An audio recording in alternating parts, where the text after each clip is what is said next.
What's a clear indicator to you that a couple should seek couples counseling? There are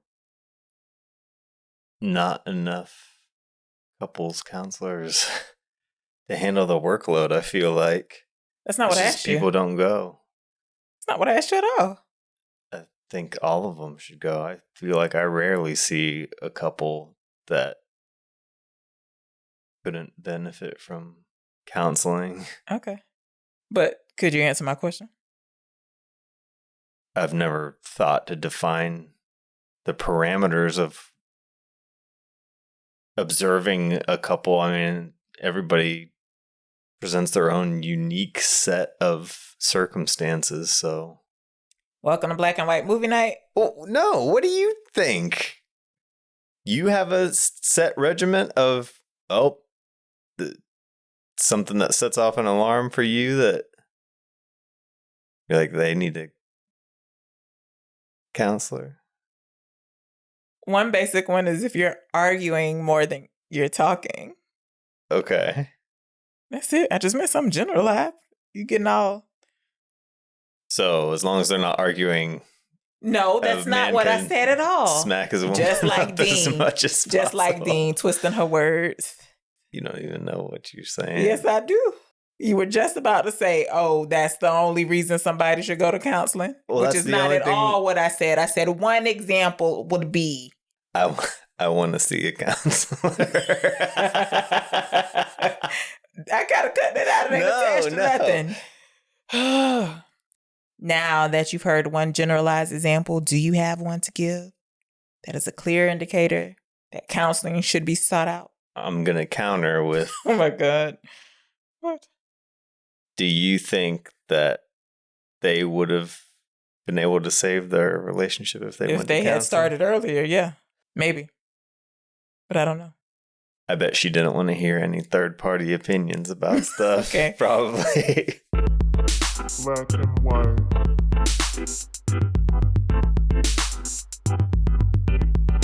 Black and white.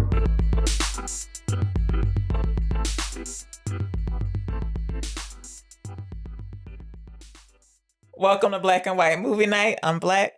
I'm White. I'm Brittany. I'm Brendan. The movie we're reviewing this episode is Blue Valentine from 2010. Our theme for the month of February is Unhappily Ever After, which is how it sounds. We're looking at couples in film who did not have a happy ending or are together, but it's not a happy relationship. Or just stuff that counters the general narrative of happily ever after, or the conventional tropes of rom-coms or romantic movies, relationship films. This was written by Derek Cianfrance, Joey Curtis, and Cami Delavigne, directed by Derek Cianfrance. It stars Ryan Gosling as Dean, Michelle Williams as Cindy. She was nominated for an Oscar for Best Performance by an actress in a leading role, FYI. We have John Doman as Jerry, Cindy's father, and we have Faith Melodica, sorry, the butchering of your last name. She plays Frankie, Dean and Cindy's daughter. You didn't put down Bobby? Is that actor anybody? What do you mean to see anybody? He's alive. Yeah, he's somebody. Okay. I didn't write him down. He had a familiar look, but I couldn't place him in anything. The 6-7 is where we try to give a synopsis of the movie using 6 or 7 words. One of those synopses is said as if you're trying to persuade somebody to see the movie. And one of them is said as if you think it's the worst movie in the world and you're trying to dissuade somebody from seeing it. Okay, well, worst movie in the world is a little strong, but you know what I mean.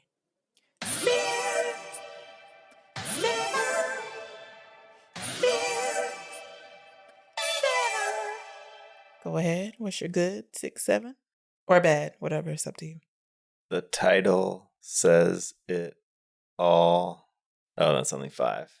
Man raises another man's daughter for nothing. For nothing? Okay, what's the other one? For nothing? couple falls in love and falls apart. And you? A relationship begins and starts to end. Is that the good one? No. A struggling marriage reaches its breaking point. Is that the good one? Yeah. Yeah. An actual synopsis from IMDb says a couple cannot halt the downward spiral of their marriage, which I think does a great job at summing it up. No? I think so. Good summary, but it also kind of incorrectly insinuates that they are actively trying to stop it from ending. I agree with that. When the movie's starting, it's pretty much already over. For her, he's not aware. Yes, but I can tell, we can tell from jump, it's not good.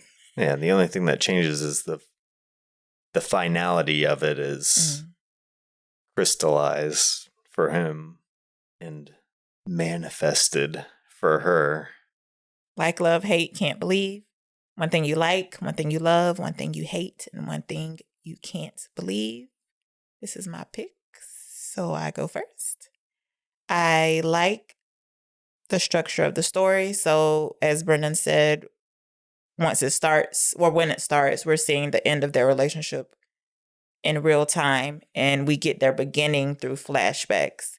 And I thought it was interesting that we don't really see their middle. So I'm assuming, or maybe that I feel like their beginning was also their peak, but what do I know? I definitely had a different sense of it, seeing it when it first came out, of the time passage, even though the little girl's age is the clearest indicator of how much time has elapsed. You thought it was more time? Yes, absolutely. Because of his hairline? Not specifically because of that, just the general nature of the divide. The gap seemed so much more vast that for it to be only 4 or 5 years, I mean... It's not 4 or 5 years. How old is she supposed to be? Well, I was going to say 5 or 6, but even the director, it's been 6 years. Like, she's pregnant, like, at the beginning. That's 9 months. Plus, she looks 5, at least. So it's been 6 years. Still. Oh. So don't say 4. Excuse me for my offense if I said 4 or 5 years and you say it's 5 or 6. 4 is a difference than 6. I said that's what I would have guessed, but it's absolutely 6 years. Yeah, so in my mind, seeing it the first time, ignoring the daughter's age, it seemed like 10 or more years. Okay. As far as the dichotomy between their fledgling relationship at the start, from the love at first sight moment to the disintegration being presented in the current timeline, it's substantially less believable to me watching it this time versus... You don't think relationships can go bad within 6 years? No, I do. Well, why is it less believable? It's just the way that the film played out. I don't know. Oh, you mean you have to know. You got to tell me what you mean. Like, what specifically? The stagnation of it all that they're playing in the movie seems like a much more worn... I feel like the wit's end being portrayed based on how fragile the fabric of their relationship is. I feel like it wouldn't have been stretched to that point given the situation that it seems like they're in. Unless they're really not compatible, like... Love. I love how real their relationship feels, so you can feel her disgust and her feeling trapped, but I can also feel his hurt and annoyance, and it's like you're just cringing along with them when some of these scenes happen, like you really feel like you're in the room with them. I hate, and hate is strong for this, is like, I guess, the thing I like the least. Some of the conversations that Cindy and Dean have with the minor characters, it seemed like it's just heavy-handedly, if that's the word, trying to give you the theme. So when she's talking to her grandma, how did you know you're in love with grandpa? how can you trust your feelings when they disappear like that? It just felt like a forced conversation. And Dean, guys are more romantic than girls. Now he goes on his little thing about guys are resistant the whole way till they meet the girl. And whereas girls, it just feels like they get to a point and they're settling. Tattoo of a anatomical heart on his forearm, literally having a heart on his sleeve. I missed that one. I just saw a face. And I don't know whose face it was. It is a gigantic anatomical heart on his entire forearm. I saw it, but it didn't jump out at me. And Can't Believe. This is a silly one, but I already brought it up. They go to the future room. There is no subtlety in the presentation of themes in this movie at all. It's called Blue Valentine. Yeah. So I Can't Believe, this is silly, but how much a different hairline can really affect the person's look. That is the one reason I had trouble buying that it had only been 6 years. The hairline. It would not have turned into that in that short a time. But maybe it's possible. But anyway, that's all. And I don't even know why I'm shocked. I'm on the bald subreddit. Or actually, I'm not. I just guess I check it so much. It's always in my news feed. And this is the subreddit where dudes post before and afters. It's not always dudes, but mostly dudes. Of them balding and then them actually shaved it all off and bald. And they look 200% better every time. It's really amazing. Yeah. I was just thinking more about as far as the time passage being incredulous to the way that the presentation of their characters and stuff too is doing the juxtaposition of them falling apart with the meet cute being stretched over the initiation of their relationship and the strength of the feelings coupled with the thinning of the hairline and all that stuff. All of his feelings seem to be still there, strong, in spades, making it less believable too that his character would have become an alcoholic house painter. I did have who has issue no with that. awareness or sensitivity to her. I don't know. Again, it's all so well acted. Yeah. That none of this occurred to me the first couple. I saw it 2 times. I remember whenever it first came out, and that was 2010, so 16 years ago. It's only in rewatching it now, which you're going to see it through a different lens after 16 years anyways. Yeah. So, yeah. Stuff like that, those questions started occurring to me as I was watching it, and I was like, the movie pulls it off because of how well acted it is. But some of those details are a lot more strained revisiting it these I'm years guessing later.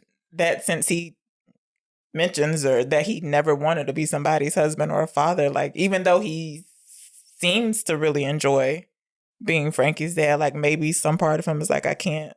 You even exclaimed at a point this. I don't think this doesn't. What? This isn't the way that I remembered it. Oh, it's right. kind of how you but that's because indicated while it was going on. I don't know if I was in my I love Ryan Gosling phase or whatever. I'm sure you were.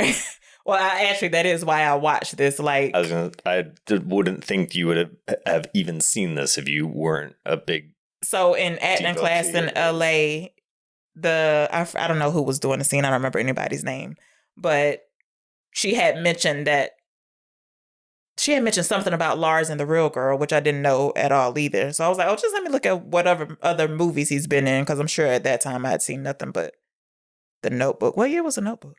2004. Yeah. But anyway. And even Lars and the Real Girl was years before this. So yeah, I had to watch that. I had to watch this and Half Nelson. So I was just looking up all his old stuff. But why I said it seemed different to me is my first or second go round. I really don't know how many times I've seen it. Can't be more than twice before this. I just remember feeling like, oh, that sucks. They just grew apart. Like I couldn't see how each of their personalities played a part and why they're falling apart. That's all. Or shaping into that they maybe shouldn't have rushed into ended up together to begin with. Yeah. What do you like? I liked how inadvertently perfect it was as a follow-up to Eternal Sunshine of the Spotless Mind. Why do you think that? What do you mean? Because of the timeline jumping between miserable breakup and the beginning, like exploring the arc of it. Eternal Sunshine had a more complete view of their relationship to each other. You kind of saw all the phases of it, and this is just presenting the very beginning and the very end. This is why I said, like, there has to be a reason he didn't show the middle. Like, maybe this beginning was their peak, which sucks. Yeah, that's where I feel like it is doing itself a disservice by having it be such a short time. Yeah. I don't know. Again, that's all stuff that doesn't register when you're watching it the first time, or at least not to me. And for future reference, the like can only apply to I would like the like movie. to be about the movie and not in relation to anything else. But go ahead. Love? I love the authenticity that it's able to find that obscures kind of how slapped together some of it feels. Because, I don't know, zoomed out now watching it, and you're like, these aren't even problems. Like, this should have never amounted to this. Wait, what do you mean these aren't problems? You don't see the problems in their relationship? No, I do, but just as far as... You don't think it's enough to end their marriage over? No, not even that. It's just, for as realistic as it is, the characters don't have a... So, what age do you think they're supposed to be when they're meeting? He never finished high school. No. She must be in college? Yeah, they're in college. What's wrong with you? Okay. Okay, so I'm giving them... I understand what you're saying. I'm giving them her 22, 23. And I'm giving him 26, 27. Okay. Okay, but what does that help with the point you're trying to get at? The way that their relationship is portrayed in the beginning, I feel, is like a high school relationship. It's all, to me, feels like high school stuff. You mean the first time they hang out? All of it. She lives at home.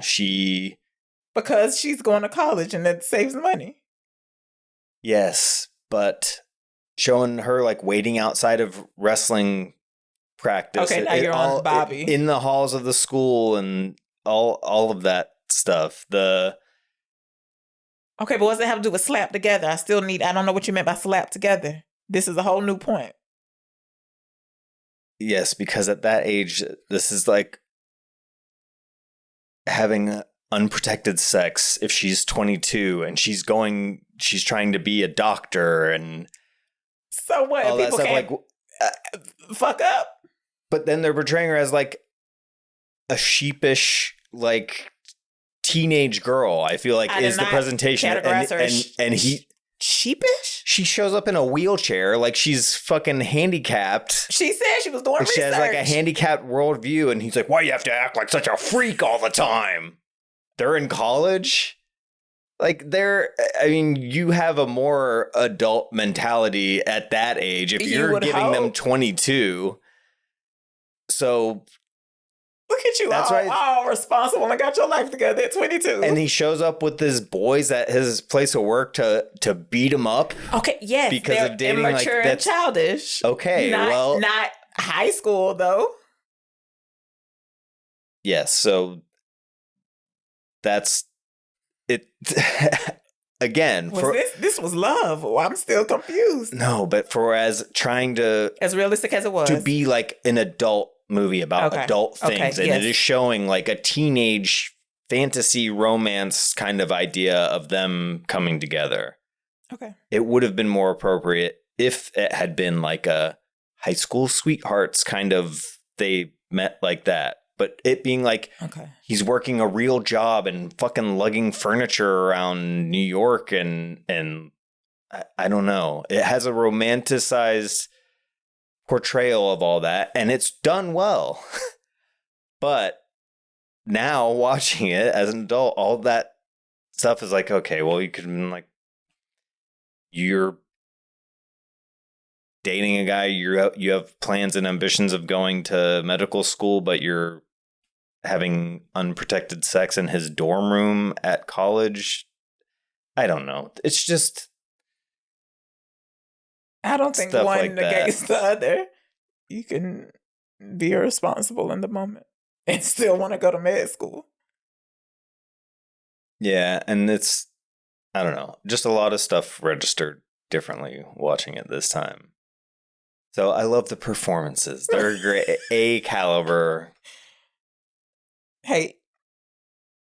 I think that was part. You just did love and hate at the same time, did you not? Yeah, I guess so. I mean, Did you have something else that you hated? no, I mean, nothing's springing to mind. It's just that, that preponderance of it being sad. It does feel like it's, but I guess that's part of what is realistic about it, because you're right. People are childish. People end up in bad relationships all the time. They stay together for whatever reasons. This is a portrayal of something that you see all the time in the world, of people who might have come together under circumstances that made them think they were in love, and maybe they didn't have any of those guidelines determined for themselves in a way that was actually meaningful beyond, separating their thoughtful mind from their biology. Can't believe. I can't believe how different. I remember it being a bummer of a movie. Yeah. I also remember it being a better movie overall. Oh, really? And there was a lot more grating elements this time where I can't I'm wait like, to hear these. I don't need to watch this movie again ever. Grading. Are you going to point them out as we go along? Yeah, I mean, I'll Okay. try to. I'm sure we'll discuss it. All right, so getting into the plot. We open with the little girl's voice repeatedly screaming the name Megan. We eventually get a visual, and we see Frankie, their daughter, and again, she's about 5 or 6.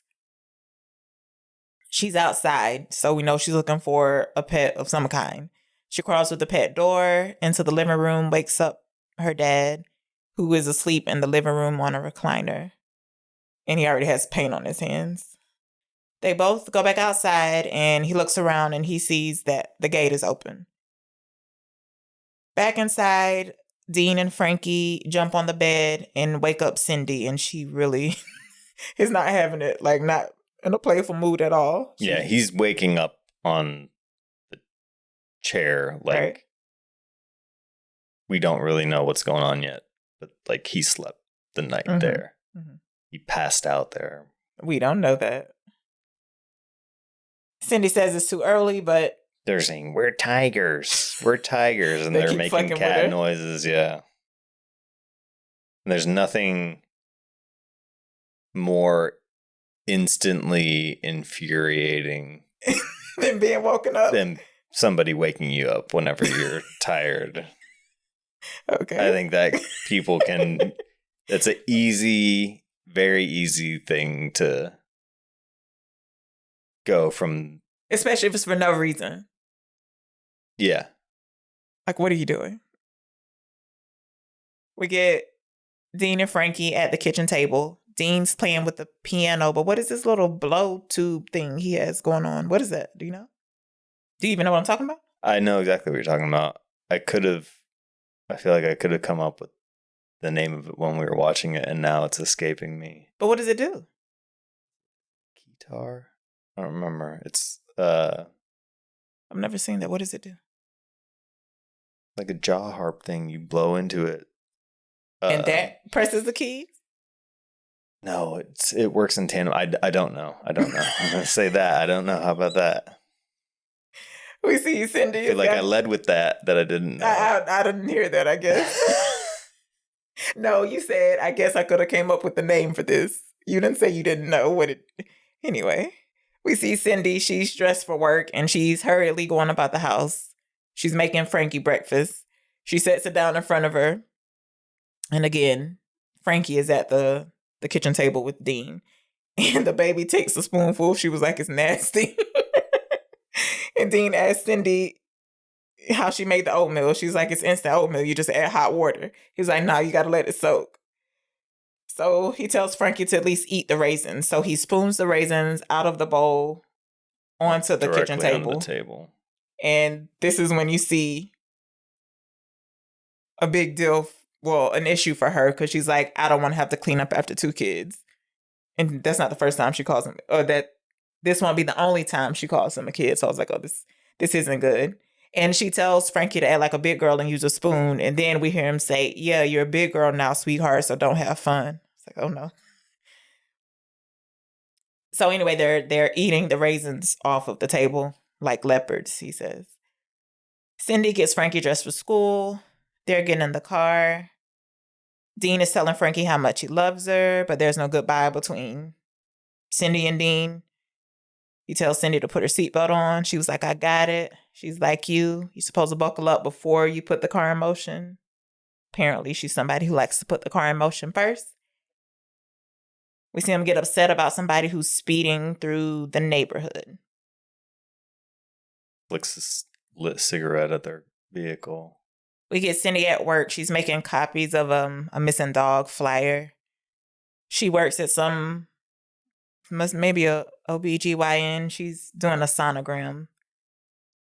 We get a scene with her boss asking her if she's had a chance to talk to her family about something. They don't really say, but he says, I need my best nurse with me. So some kind of something job. About moving to a new location somewhere else. Yeah, but he doesn't make that clear. Moving. We get Dean at work. He's painting. Catch him in the car. He's drinking while he's driving and smoking. It's some kind of can in a koozie, but we assume it's beer. Then we also see Cindy in her car. She's eating and driving, but she spots a dog on the side of the road. So she says shit or damn or fuck or something like that and pulls over. So we get the clue that this must be Megan. Megan the dog. Yeah. Dean is waiting at an entrance of some sort. We see we're at Frankie's school musical, and finally when Cindy gets there, she hurries in, and we can hear the MC or host or whatever say that the kids have one song left. Dean can tell something's wrong with her, so he asks what, and she says she's found Megan, and she's crying a little. And then this is when I was like, oh no, he's not right at all. He says, how many times did I tell you to lock the fucking gate, instead of trying to comfort her at all? After the show, he tells Frankie she should go visit Grandpa today. She asks if they found Megan, and he tries to smooth the transition to her accepting that Megan won't be coming home because he says maybe Megan went to Hollywood to be a movie dog. They arrive at Cindy's dad's house, but Dean stays outside. He's like, you're not coming in. He was like, I can't smoke around his oxygen tank. Well, he comes out to greet them, Cindy's dad, with an oxygen tank and a mask. Dean gets out and lights up a cigarette. Okay. He didn't have to do that. He did it deliberately so he wouldn't have to go up there and interact with them. So Cindy and the baby go in, and as they're passing the dad, he asks, what's wrong? Are y'all fighting again? But she doesn't answer. And as Dean is by his van smoking, we get the first flashback. And it's Dean going into an interview with the moving company. And I'm just going to point out all the flashback scenes are very grainy as opposed to the, current time scenes that have better clarity. So he gives a very direct answer about why he needs his job. He was like, I need money. The first note that I have is the heart on sleeve tattoo, by the way. Okay. That's the top note. So we're assuming he has gotten hired because we see him moving boxes with his coworker. Yeah, and they do in this interview process. He's like, "What do you mean? What are my jobs?" And he indicates that he doesn't have any prior experience in moving, and the guy is kind of schooling him. He's like, "So that means no, you have no experience," which is kind of the template for him, I guess. They don't go much into anything about his past before this moment. I guess we're supposed to assume that because he's from a broken home and didn't finish high school, that he had troubled upbringing, and he's trying to buckle down and get a job. And I didn't assume all that. I just assumed whatever job he had before he no longer I feel like has. everything presentational in the flashback storyline for him is like a solid citizen, like, works a blue collar job and does the right thing and wants to, knows how to treat a girl and that kind of. So this is why it becomes less believable to you that their marriage goes the way it goes.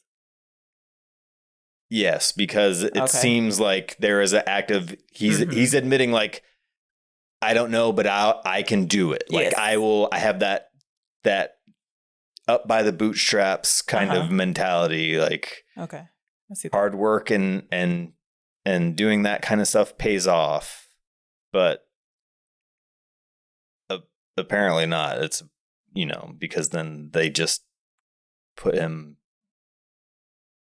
Apparently he has no development after this point in his life. And in fact, there's like some of that is shaved off, I guess, over time. And he gets worse because, like, you have clear awareness when you are bothering somebody. You would hope. I don't think that's true for everybody. And the supposition here is that he apparently has no awareness, or that he's doing it on purpose, which makes it even worse. Anyways. Bothering her on purpose? Yes, yeah. When? All the time in the future storyline. It is incessant. He knows everything rubs her the wrong way and that she's not having any of it. I feel like everything rubs him the wrong way. And then he gets... we'll get to Okay, so, we get footage of him with his coworkers, and this is when one of those conversations that I feel like try to force the theme happens. He asks, how do you meet girls? And again, he says he feels that men are more romantic than women. I already mentioned this in the Like, Love, Hate. And we also... Do you agree with that sentiment or no? I don't have an opinion either way. I just feel like it's not a man-woman thing. It's just some people are romantic and some are not. Do you think you're a romantic person? No, not at all. Absolutely not. Do you think you're romantic? I think I have romantic tendencies, but you swat them all out of the air. I swat them? Yep. All right, buddy. We also get some footage of him. Just so you know, for the future. Yeah. No surprises. That's you. We get some footage of him at home. He's playing the ukulele. Then we get one job that he's on. They're packing up an old man's house. His name is Walter. They have to get the truck loaded and back up to Pennsylvania. And we see them moving stuff into a nursing home. And this is the only thing that I didn't find believable, that he decorates this man's whole room. Yeah, this is because when they go in there, they're always like, start unpacking the stuff and do this. Have you ever heard of this? Is this a service It could be a offered service. by I'm sure. moving companies that they will unpack your stuff from the boxes for you? I believe that is a service. Yes. And like hang stuff on the Now wall? that I think he's going above. there's plenty that he's going above and beyond and taking it upon himself to do for this guy. I did have he's old man. a note that what's his coworker's name? Did they even say? I didn't write it down. If they did, I don't think they do. They don't ever like shake hands and introduce themselves to each other or anything. But I did think it was funny when his coworker, who is an older black man, is talking about how he's talking about age and that he's like, I'm going to look like this for however long. He's like, when you get old, you're going to look like him. Oh, yeah. Talking about the old wrinkled white man. So, yeah, he decorates Walter's room, hangs up stuff, whatnot. His uniform from the war. I was like, ain't no way he had time to do all that. Stuff. Did you think this was a real old man and not an actor? Oh, is it an actor? I'm asking I thought it was what a you real thought. old man. Okay. Well, I don't know. I'm just asking what you thought. Say something to blow my mind. He seems like a real old man. Yeah. You think that they volunteered to help move him into his spot in a nursing home? You're stupid. You think they set that up at least? No. Because there is, for having 3 screenwriters, you can tell that a lot of it is ad-lib? Yeah, and you know, I'd be curious to see with certain scenes specifically what the script said versus what I think they did a lot of, you know, broad stroking, like telling one actor this is what you're doing in the scene, telling the other this is what you're doing, and them not knowing what they were supposed to do. There's one scene specifically where I know for absolute certain, because I remember reading about it when the movie came out. The fence climbing scene. Yeah, we'll get to it. I think they probably had that in the press kit to try to get people to see it by talking about it, I would imagine. As he's decorating the band's room, we get the coworkers in. Speed it up, speed it up. But anyway, he finishes. He shows Walter around his new room. He compliments his wife.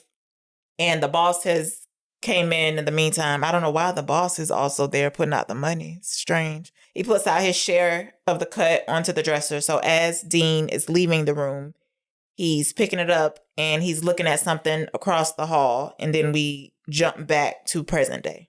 We have a close-up of Cindy. She's watching Dean bury Megan the dog. Then he's crying at the table. He's drinking. She's comforting him.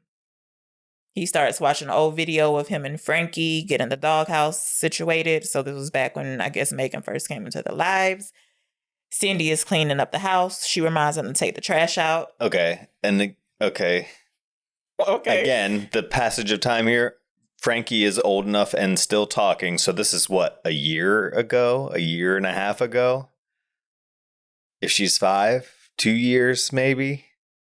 Okay, and you're saying they can't love their dog? No, but he's watching that video like it's from the distant past. Okay. I understand. Yes? Yes. Okay. You've lost a dog. Did you ever have to bury a dog? No. I've only had one dog. He gets up. He says he has an idea. He calls somewhere about making a reservation, and the only options they have are Cupid's Cove or the Future Room. So as he's saying this, he's asking Cindy which room she wants, and she's like, I'm not going to Cheesy Sex Motel. I'm on call. Like, I can't go. And he says, Wait. Look at you, not asking me if I buried a dog. I don't care.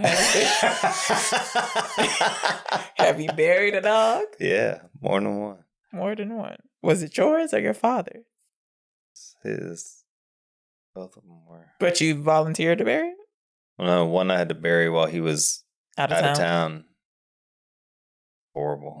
What do you mean, the digging or just the death of a dog? Well, getting a call from my mother who was crying saying, "Oh, Ginger's dead." And nobody can understand that dumb boy. Say it again. What'd you say? Ginger's Oh, dead. okay. She was a big bloodhound. Okay, I don't know what that looks like. Sorry. You know what a bloodhound looks I don't. like? I'm sure if I saw it, I'd be like, oh, okay. Like a hunting dog with the wrinkles nose to the ground. Like when they put their nose down, the wrinkles all go forward. I So their cannot faces picture look what in the world you're talking about. mushed up. Like, Don't even try to think of a movie because you know I'm not gonna remember what a dog looked like. I'll look it up while you're talking. Lady and the Tramp. I probably saw it when I was what, 4?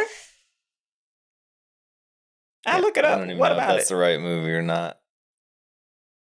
Okay, so like how deep did you dig? Did you measure? You just was like, oh, this 2 feet. It's good. Yeah, I had to dig like, I don't know, probably 4 or 5 feet. Took a long time. Broke my back. Throwing a... And that's the thing, that was a small dog, like hole, too. 100-pound dog. What were you doing when you got the call? That I don't remember. Mm. But I know that the dog had boo-booed all over the place. Like, you know, After they dying? evacuate their What bowels. was it sickly? Oh, this is a bloodhound. Okay. You should have said it's... It's like one of the most common Listen, dog I breeds. never knew what the breed of this dog was called. It always looked old in the face. Long face. That's what I should have gone with. Old in You the know face. those dogs that look old. I bet I would have got it. I bet I would have got it. What was wrong with it? It was old. I don't Mm. know if there was. We didn't have a post-mortem done or any sort of toxicology I wanna know if report it was sudden, to is see what if I it was mean. poison. Jesus I think the dog was probably like 8 or 10 years old. Okay. So, as I was saying, he gets up. He was like, I have an idea. He start to try to ask her if she's seen a coupon or whatnot, but he calls the place to make a reservation. She tells him that she doesn't want to go to a cheesy sex motel. She's on call tomorrow. And he starts begging her. He's like, I'm asking you, please, let's get out of here. Let's go get drunk and make love. And I don't know why, but in this movie, he talks a lot with his hands, which I feel like that's not something he usually does, but I guess for this character. And no one can see this but me, but while you were saying that, you were nonstop moving your hands, doing like the... That's how he was doing. Doing like the Sopranos. That's how he was like doing. the That's exactly what that reminded me of. Putting the thumb to the tips of all the fingers and moving it forward. Like, that's how he was doing it. Also, he says whenever he's making the reservation for the room, he gives the last name Pereira. Yeah, that's his last name. Okay. What's the problem, buddy? Yes?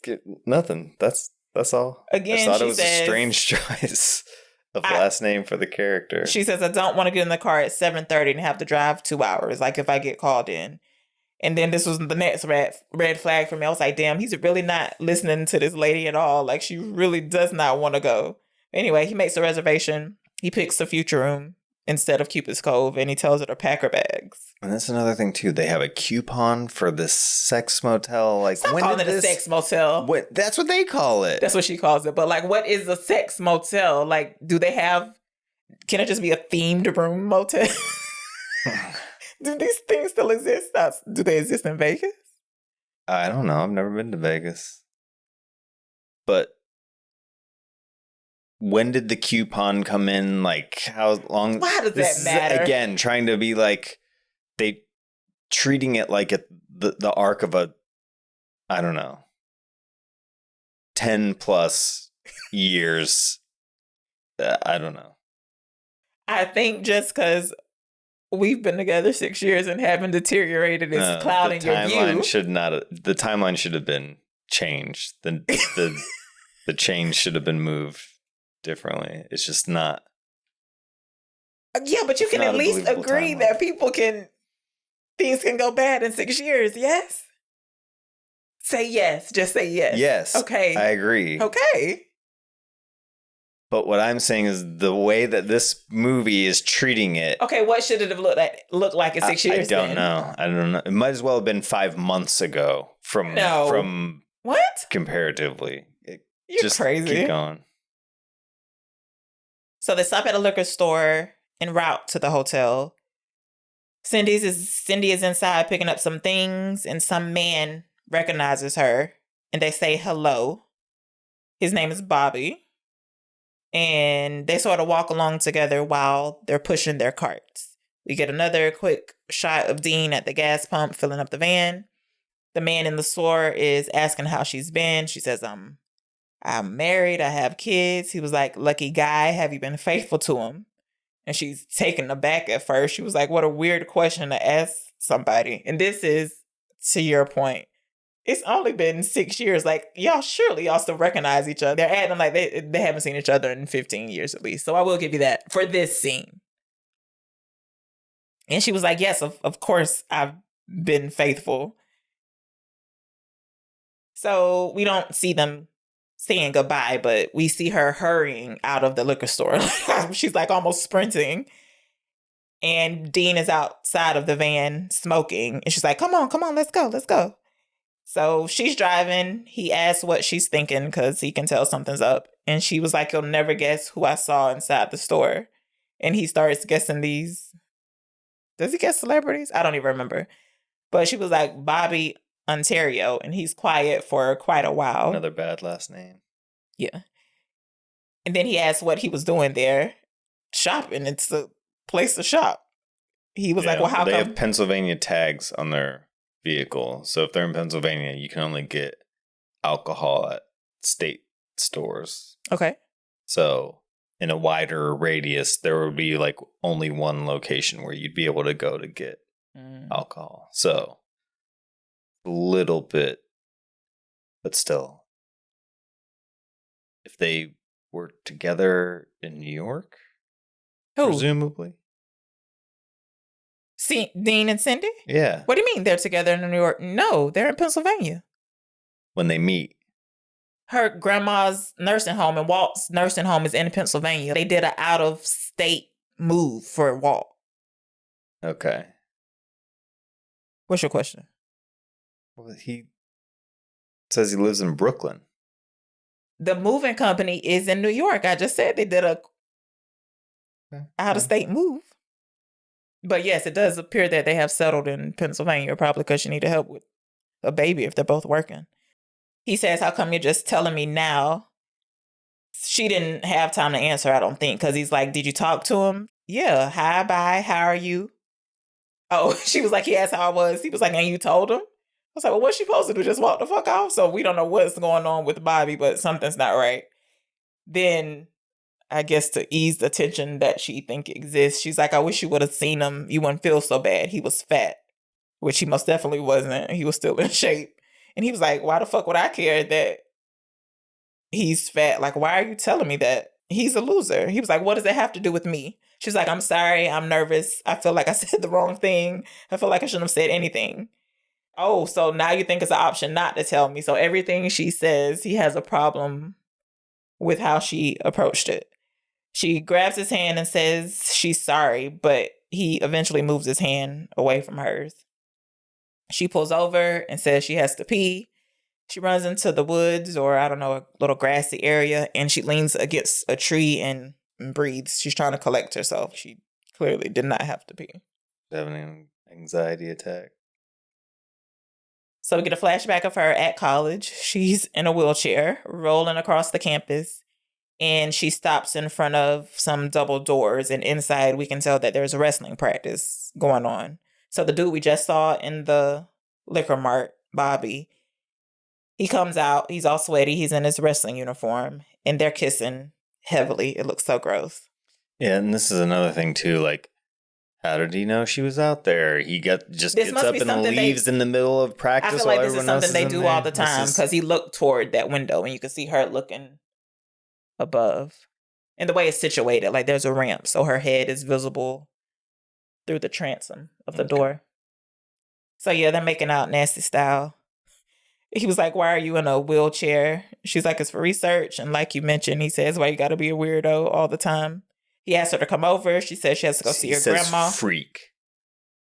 She's a goddamn freak all the time.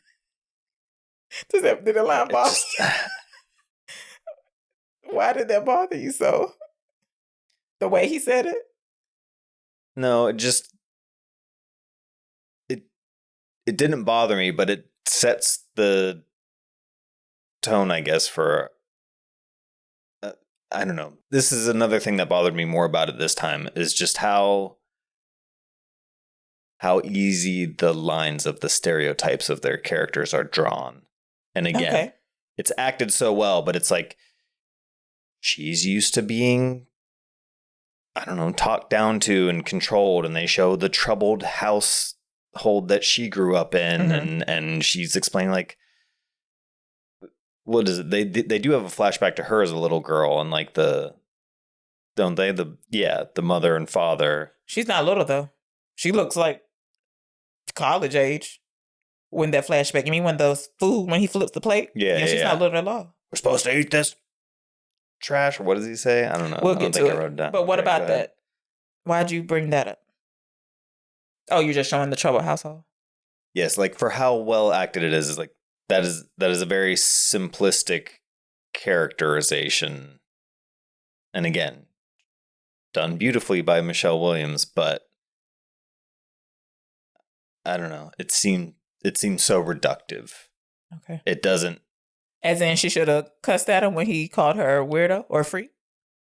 It just feels more like the complexity of their relationship falling apart is presented as she's finally standing up for herself kind of thing, rather than like I didn't their great love falling apart. It was like, no, she kind of just was used to being treated like shit, and then now has gotten to a breaking point with that and has figured out a way to break out of that.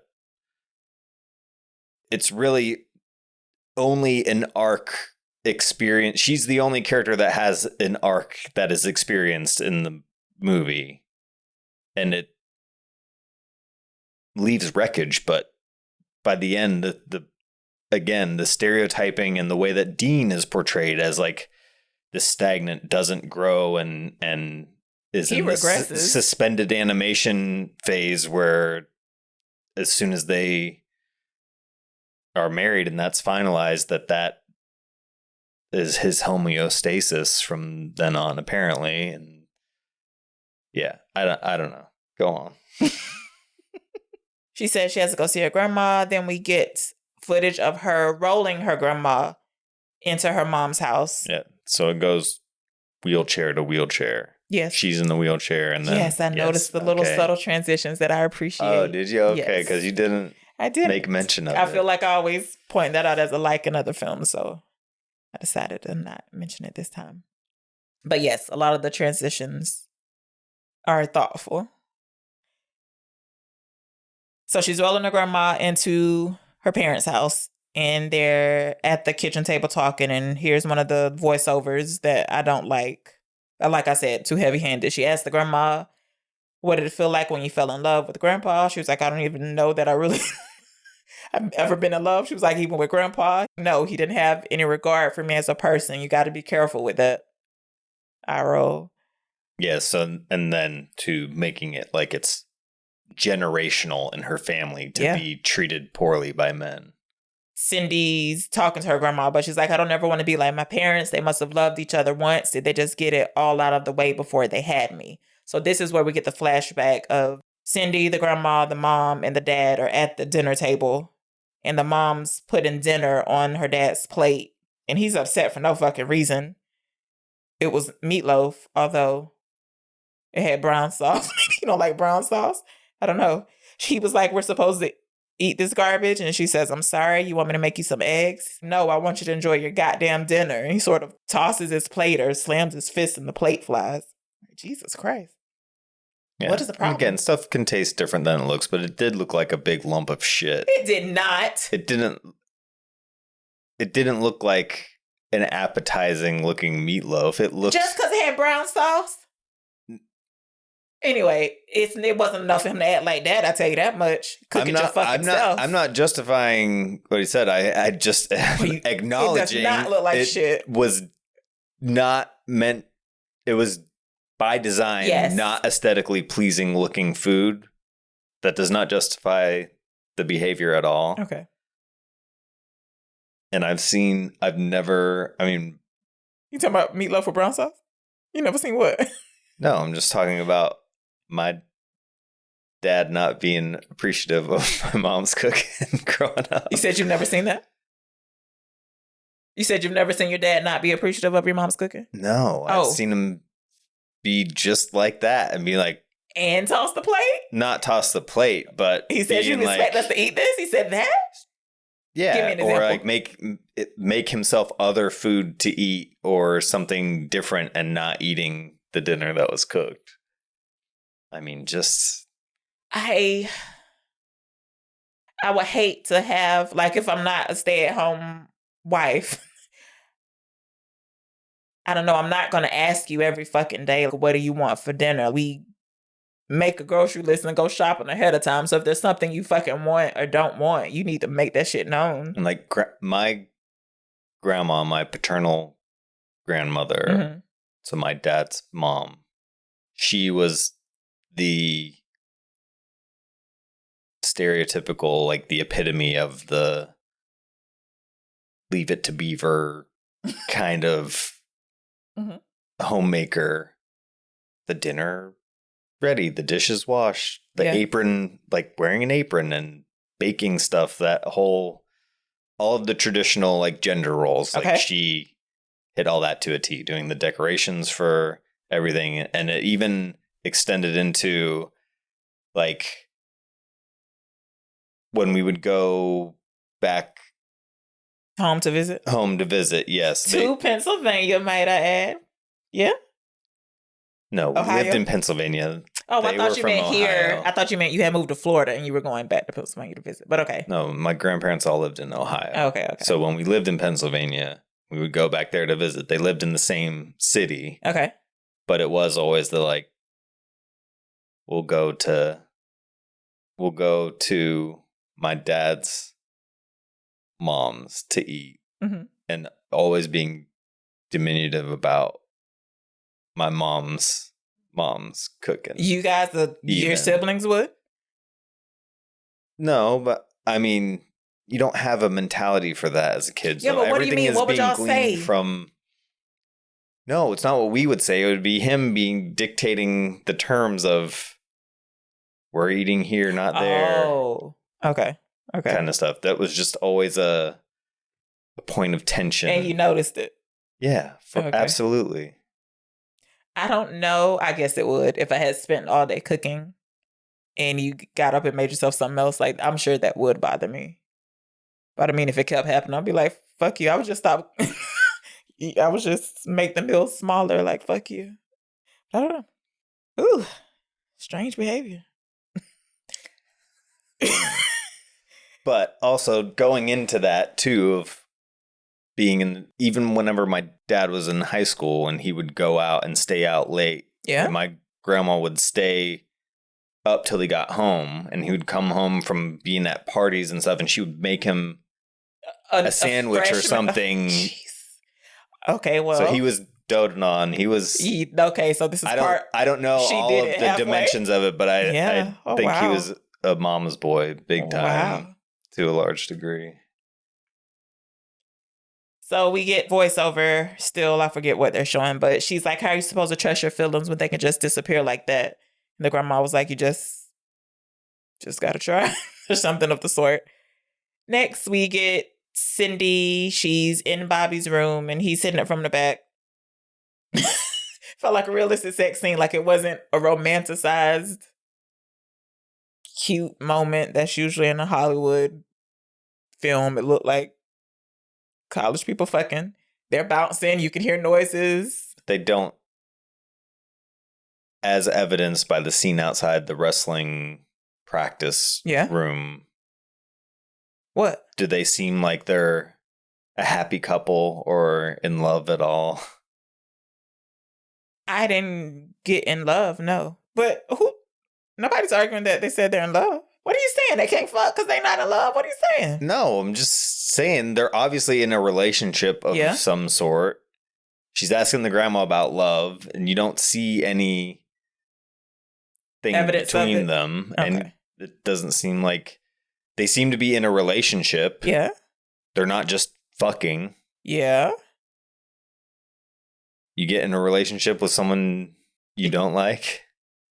No, but I Okay. haven't seen that she doesn't like him yet. Are you saying he's acting like he don't like her? He's just rude all around. Yeah, but they don't. Anyways. We're not supposed to see them as a great couple. I think that's so why are you... Why am I what?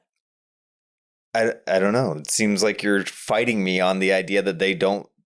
You're like, what? They have to be in love to Where fucking y'all? college? You said like, are they in love? I'm asking why do they have to be? Why do we have to have I'm them just saying portrayed there's as some that? sort of happiness or anything detected between them. Like it's No, supposed to be showing that there's nothing there. right? Because then when we see her with Dean, we're supposed to be like, oh, okay, they're better together, at least. He comes. She's like, what? He was like, fuck, I'm sorry. She hops up. So, oh no, his pull-out game is weak. She goes to the bathroom trying to toss water up her puss. Yeah, you were loud. She's put running water out of the sink and trying to like splash it and Upwards. scoop out of her. It's not working. She sits on the toilet and pees like you should. She sits down in a very curious way on the toilet. What do you mean curious? Her shirt is down past her ass. She's sitting like on her shirt on the toilet seat. But also, did you see the front of the toilet? It had like liquid boo-boo stains. I was like, this is too much. You didn't see that, did you? I rewound. Set I was deck. like, what is this? What'd you say? Set deck. What's that? Set decoration. Oh. Yeah, but why? Whew. We get her at the nursing home, dropping off her grandma. She's reading a romantic novel to her. The grandma asks for a cigarette. Cindy tries to talk her out of it, but she eventually lets up the window. She's grabbing some cigarettes from her grandma's. Pause. Did you... What? She's reading a romantic novel. She's reading a sex part. And then the grandma is demanding like a cigarette after sex kind of thing. Okay. She's not just demanding a cigarette. The indication is supposed to be that she like got off while her granddaughter was reading I this don't story. Think so, but okay. She's like, Grandma, you can't smoke in here. She's like, I need a cigarette. She's like, They're crazy. she does it in a way that, she doesn't try to protest anymore. She goes and opens the window. Serious. Yes. So she goes to grandma's purse to get some cigarettes out, and the purse is by the door. And she's going to shut the door, and she looks up, and we see Dean leaving Walter's room, which is where the last flashback of him stopped. He was looking across the hall after he scooped up his money. He goes across the hall and knocks on Cindy's grandma's door. And he's saying to her, you think I stole this money, didn't you? Like, I've been busted for stealing before. And that face you have, that look you have on your face is what it feels like to get busted. Okay, whatever. He's like, I got a job that I make money at that I could take girls out on dates with. And she smiles a little bit because she realizes he's hitting on her. He asks what her name is. She's not telling him. He puts his foot in the door. He keeps putting his foot in the door. And eventually he gives her a business card. He was like, I don't have a phone, but if you call and ask for me at this number, you can get a hold of me. And she shuts the door. We go back to present day. They're opening the door to the future room at the sex motel. She's not impressed at all. Well, we can see the bed rotating. The lighting is very blue. Except maybe in the bed area, it's actually both red and blue in the area. But he's being kind of annoying, trying to do that. What does he say? This is how they laugh in the future. He sounds like a bird cawing. I'm like, oh my God. And she's fixing a drink, and second time she mentions a kid, she's like, I thought the whole point of coming here was to have a night without kids. Yes, the future laughing. Annoyed you? I mean, it's meant to. Yes. But it is unfounded. I don't know. What do you mean unfounded? It doesn't. You mean uncalled for? What is unfounded? No, it just doesn't seem... Like Dean would be doing that? It seems like the least organic. At least the other stuff, it's being generated by the daughter being around. This, to me, felt like the most forced part of the performance was the future laughing stuff. Because it carries on into her being on the phone. And Yeah, she calls Frankie to say goodnight. He gets on the phone. He's like, this is how they laugh in the future, Frankie. He starts making fart jokes. And while he's talking on the phone, Cindy gets into the shower. he also, not to jump back, this is when they were dropping her off. Frankie, when they were dropping Frankie off at the grandpa's house? Yeah. He says, what do you do if Papa, what do they call him? Start snoring. Yeah. Just Hold his nose. hold his nose and cover his mouth. Yeah, so He's he'll on wake an up. oxygen tank. He'll wake up and stop snoring. I mean, I don't think it was great, but All right. okay.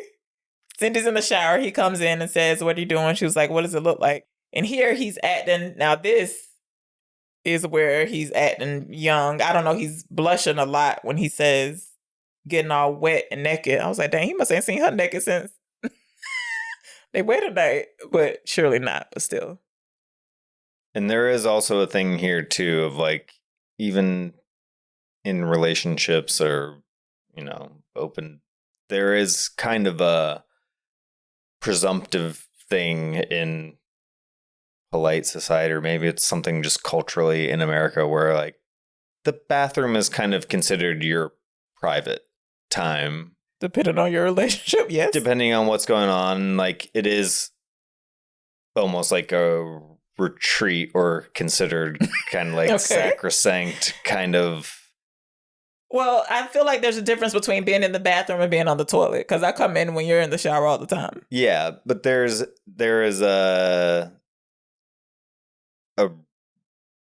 an idea of it being like a refuge, Yes. kind of like, don't bother me in here. Right. Like, and that is what she is emanating when she is in the shower is like, this is my time to be alone, Yeah. away. It's like a safe zone, kind of. Okay. And he intrudes like immediately. He tells her he's going to order food. Do you want some? And she says, you know what I like, and please close the door. Or not please close the door, but could you close the door? He closes the door, but instead of going to order food, he gets naked as well and hops in with her. She's like, what are you doing? He says, what does it look like I'm doing? He tries to kiss her, and she turns her head, not forcefully, but you can tell that she's like, I don't want to kiss you at all. But eventually she stays still, and he does kiss her. And when she does, she doesn't even like, not that you have to grab anybody's head or body or anything, but she's just like holds her hands up in the air like, okay. Like a hostage. Yeah, like go ahead and do this. He goes down on her. She is so she is so indifferent. Her face is just like, oh my God. And it's like 20 seconds that max that he's down there. She's like, all right, get up. And he does. And the look on his face is like, oh God, he looks, I don't know what you call that, sad, humiliated. Anyway, this was like, oh, rejected. God. Yeah, I was like, oh, this is horrible. Yeah, you made a comment. What did I say? Different. Yeah. Like, this is not how you remember. No, the I movie mean, at it all. was. I just didn't remember being this Upsetting. realistic. It's not I mean, I guess it's upsetting, but just you feel like you have, I don't know, like you're not supposed to be witnessing this part of their relationship. You know what I mean? It's like a private moment that you wouldn't want anybody to know about. Don't worry, it gets worse. Yeah. So There was a episode of The Simpsons where Marge and Homer are trying to have sex? revitalize their relationship. And Do they have all 3 kids yet? Yes. Okay. And they're going through like a help book Mhm. and trying to follow the steps or like the suggestions of it. And one of them is double your pleasure with a bath together. Uh-huh. And it shows them trying to get into the bathtub and they can't fit. And he's like, the water spout's jamming him in the back. And anyways, it made me think of that, of this miserable attempt at a shower together. So some time has passed. He's gone to the hallway to get ice. She's blow drying her hair when he comes back in. And she's like, what are you so grumpy about? He says, oh, I don't know why. I don't know why. I'm like, surely you know why. Somebody asks, or maybe she asks if he wants a drink. Yeah. And he says, please. So then he puts on a song called You and Me by Penny and the Quarters. He lights a cigarette. He sings along a little. She's also dancing to it a little. So you are, I mean, I do too. Everybody does this. What? But you started responding to the song being played. Yeah. Which made me immediately think you heard the song in the movie and you probably sought it out. Yeah. I loved the song when I first heard it, which I did not hear until this movie. It's on I have one playlist with all songs I like. So whenever that 90% Grey's Anatomy soundtrack. No, but anyway, so yeah, I hear this song often. But what were you saying? Nothing that just You're like saying I like you the knew song? about you liked the song prior to the movie? No. You got it from Yes, okay. I only know about it from this movie. So she's also dancing a little. It's also like a burned CD, which is, not really a thing anymore. And also thinking that it's a CD mixtape, but I guess it's just a CD that just has that one song on it. Yeah. We come to learn later. But again, go ahead. You said she's not. No, she is. She's dancing a little. She's swaying, but off But you said she's not with the rhythm. No, she's not. That's me, someone I know. I know you ain't talking about me. You know what? He's joking. I have rhythm. Don't be starting lies in here. And they toast. So at this point, you're like, oh, maybe it was just a bad day we've seen. Like I don't know. She looks like she's almost enjoying herself because they toast and they're dancing and he like dips her back. But everything to this point, nothing seems so far gone. Yeah, or so precipitously on the edge of or verge of collapse that anything here seems like mild, regular relationship issues of just mostly, being out of sync with each other, evidenced by the in-time snapping versus her off-tune dancing and just that commonly explored idea of you're busy working and you're trying to raise a kid and you have you just get out of sync with each other is kind of what it has been seeming. Up until the shower was pretty bad, but they can bounce back. Didn't, yeah. So he puts her cup down. Not her diva cup. Her cup of alcohol. No. What's wrong with you? That's a product that it exists in the world. People know about it. Maybe they don't. Because that's a particular brand. What's a diva cup? I've heard it talked about on the radio and other shows. What? It's a product that exists. What podcast are you listening to that they talk about a diva it on cup? Howard.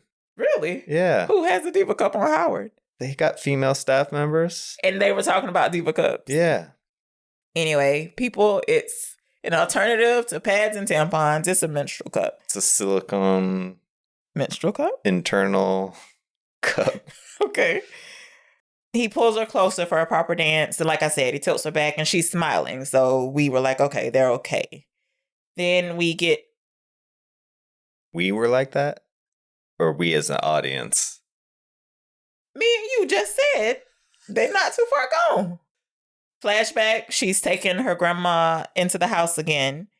Bobby's there. He has some flowers. He's like, can you please talk to me? She's not saying shit to him. He gives her the flowers. I came out here to apologize and you're acting like a bitch. She shuts the door on him. So apparently there was no discussion or it was understood that he wasn't supposed to be coming inside of her. But again, I guess he couldn't handle it. But also, why even play with that? Do you think the response is proportional to what transpired between them? I don't know what the conversation was beforehand, but I do know I feel like I would have at least had a conversation. You made it seem like, yo, pull-out game was strong. I can't believe you lied. Like, I don't feel comfortable going ahead with this relationship. But again, I don't know. I wouldn't even play with that. But that's just me. Yeah, in the movie, it is treated as like the unforgivable transgression. What they that everyone would side with her when it seems like, I don't know.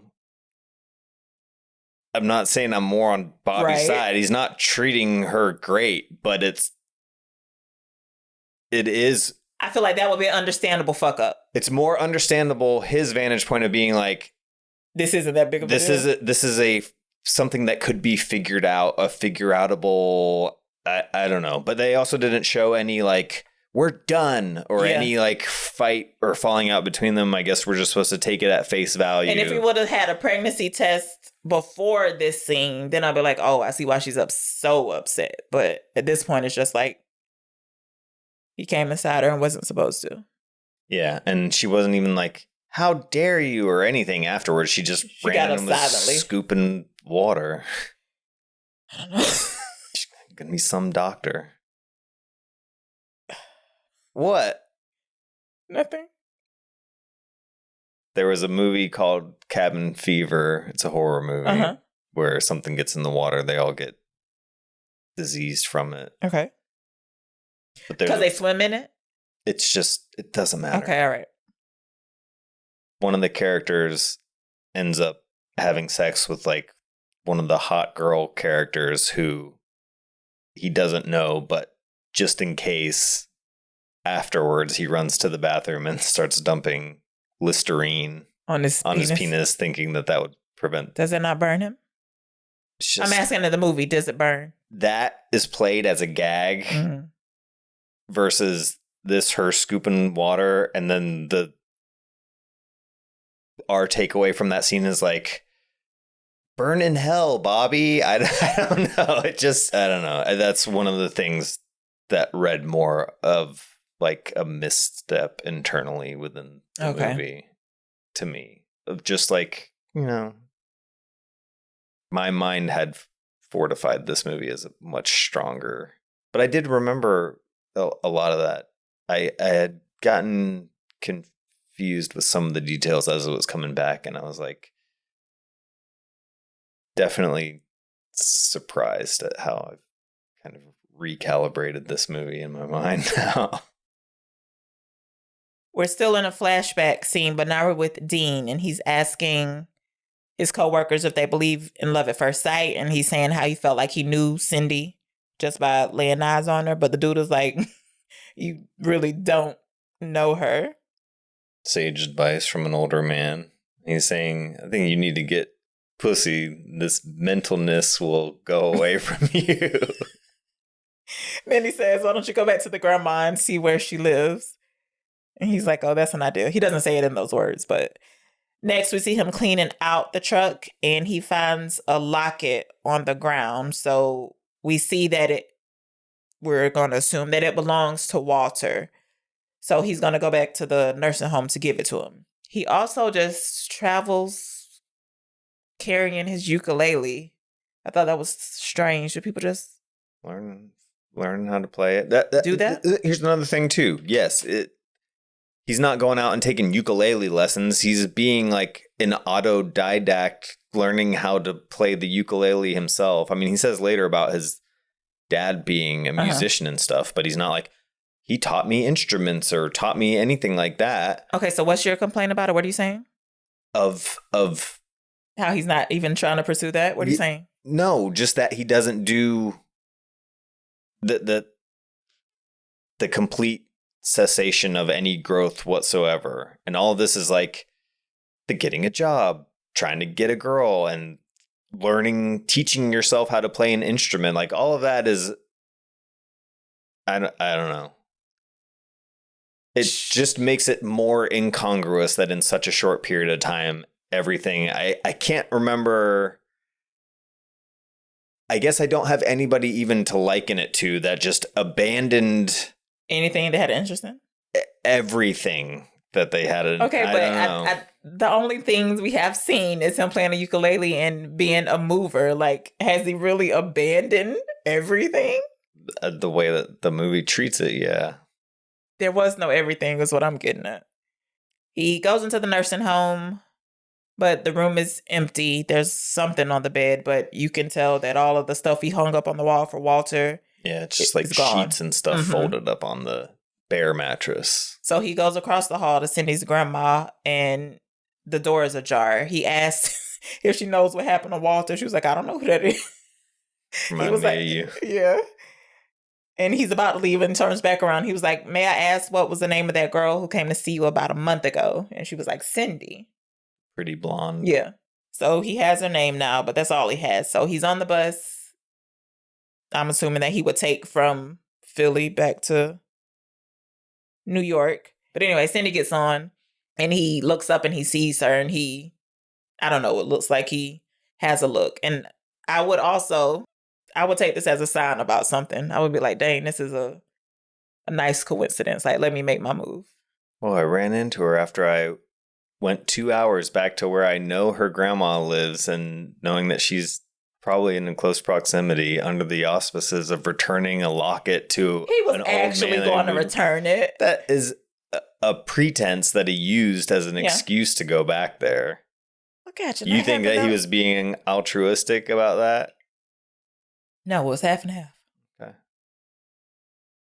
So he says a line to sit next to her. He's like, all the other seats are taken and the bus is mostly empty. But he's asking if he can sit down, and she says, yeah. He says, I just talked to your grandma. And she makes it look like that's super weird. He was like, that probably sounds weird, but I was going to visit Walter to return this locket. This, again, is demonstrating like awareness of the dynamics and intricacies of social situations that all seems to... Caw, this is how they laugh in the future. Like, he knows that someone would take that the wrong way, being like, I just saw your grandma and I'm a stranger. Like, and you're likening that to him being annoying with the cawing? Yes, it is demonstrative of critical understanding of social situations. It demonstrates critical thinking. So he's like, do you know what happened with that guy Walter? She was like, yeah, do you know? Oh, he's dead. Like, what do you expect? And they're old. She does Yeah. What's that? What is that called? Yeah, the throat cut gesture. Like, throat cut. Yeah. He responds saying that you had to do all that? The throat cut? Be so severe? So he shows her the locket. And she was like, oh, how pretty the wife was. And he was like, yeah, that means she's probably nuts. In my experience, girls who are pretty are usually nuts. That makes you insane. And I don't remember how this comes up, but he also says, I also don't know if you're not funny. Tell me a joke. And I'm not repeating this joke. I didn't like this joke at all. It's not important to anything, right? I mean, it's supposed to... What?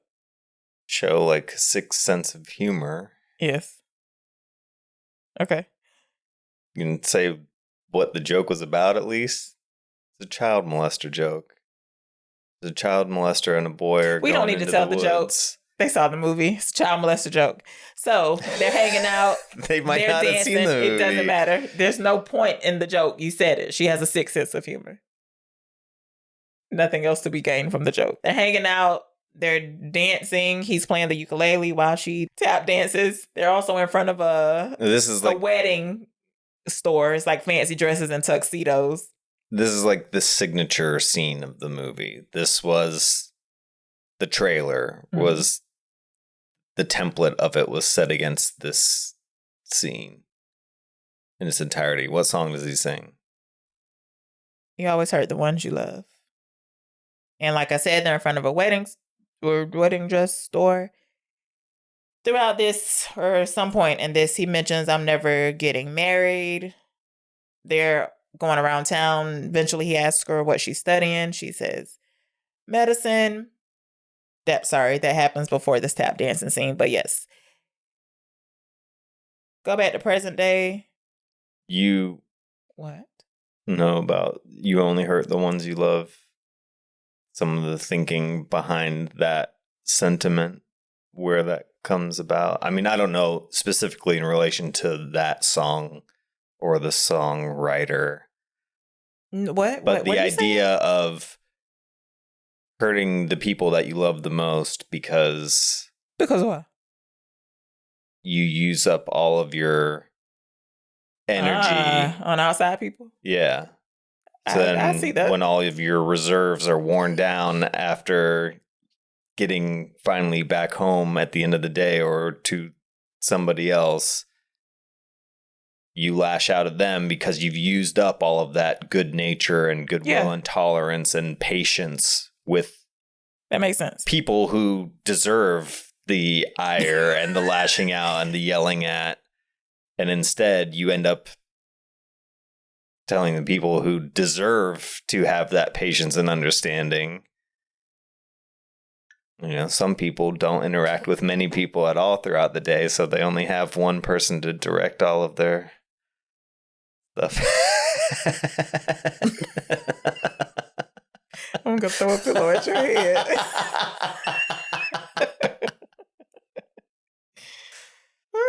So, back to present day. They're eating across from each other in the future room, and she's just staring at him while she's chewing. Do you want to try to do an impression of, because he says like, I gotta sing stupid, I gotta sing in a funny Would I like voice. to do an impression? No.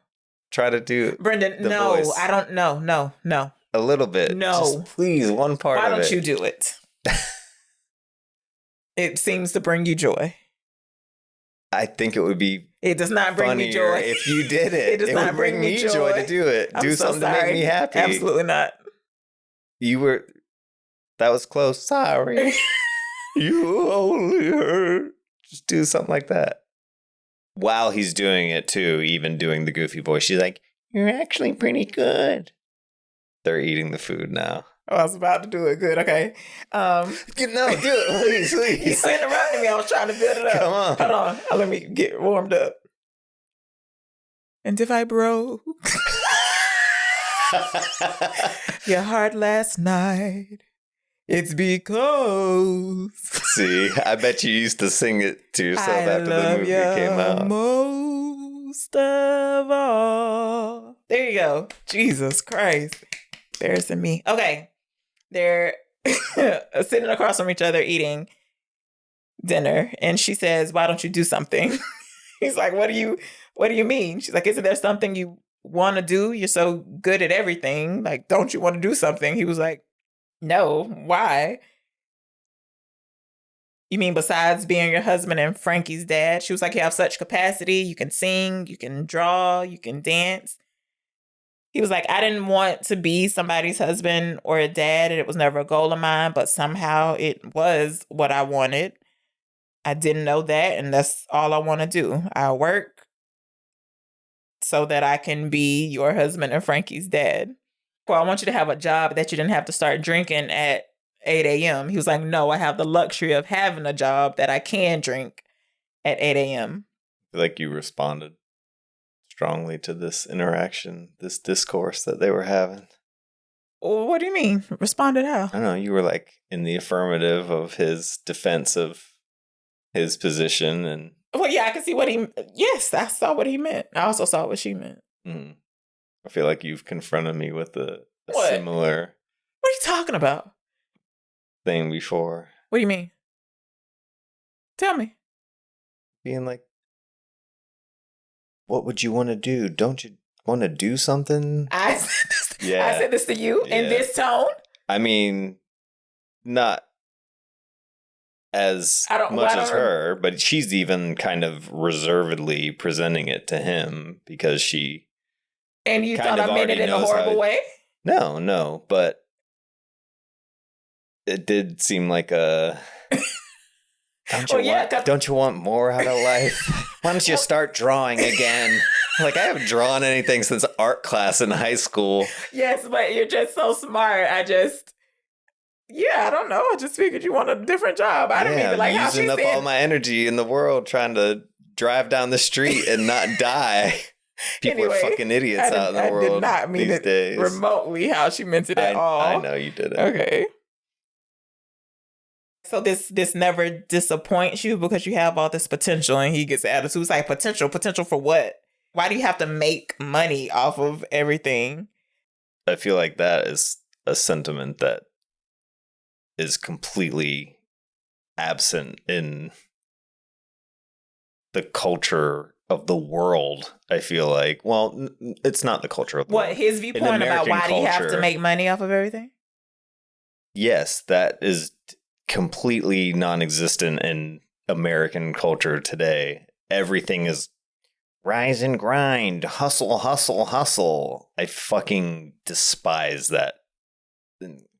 Un-American. Like, there is no idea of coexistence. Everything has to be like for personal benefit or gain. I don't know.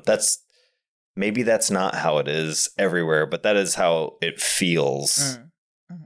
Am I alone in that? You get any of that? You echo that I don't interact with people anymore, so yeah, but you observe from afar on the many subreddits offered by the internet. Actually, none of the subreddits I'm on, everybody's like, why is everybody like hustle, hustle? I'm sure it's like that. I don't pay that any attention. Yeah. I've never felt like what the fuck y'all talking about? No, it feels like the dominant mentality is that, I don't know, wealth is the gauge of success. Okay, yes, I do see that. Which is sad. Says two broke people. So she says we rarely sit down and have an adult conversation because when we do, you turn everything I say, and he really is like nitpicking everything she says. And he was like, okay, well, maybe I shouldn't say anything. And she finds that hilarious. She was like, okay, well, good luck with that. I like to see you think about what you say instead of saying what you think all the time. And she starts doing her fifth play boxing. And he was like, you want to fight me? She was like, yeah, I want to fight you. Or vice versa. I don't know who says it. But the next scene, we get them play wrestling. Smoke Gets in Your Eyes is playing. But they're laughing and drinking. She looks like she's about to fall asleep as some time has passed and she's laying across the bed. And he's like, don't. The bed is spinning. Yes. Don't go to sleep. He's going to go pee, but he says it in a weird way. I don't know. It was a phrase I hadn't heard before. Also, I don't know why I made the note here instead of before, because it occurred to me as the movie was going on. I think it got to a point here where I hadn't written it down. I was like, I need to write this down because I won't remember to talk about the other tattoos that he has. Yeah. Did you have any other notes about his tattoos? No, I don't even know which others there are. On his upper arm or by his shoulder, like above his bicep, he's got the giving tree. You know what that story is? Mm-mm. I've heard the title. I do not know what It's a Shel Silverstein. Right, I knew that, but I don't know what happens. It's about the little boy goes to visit a tree, and over the course of time, he uses up the entire tree until it's down to a stump. Okay. The giving tree. So it basically like gives everything for the boy's benefit.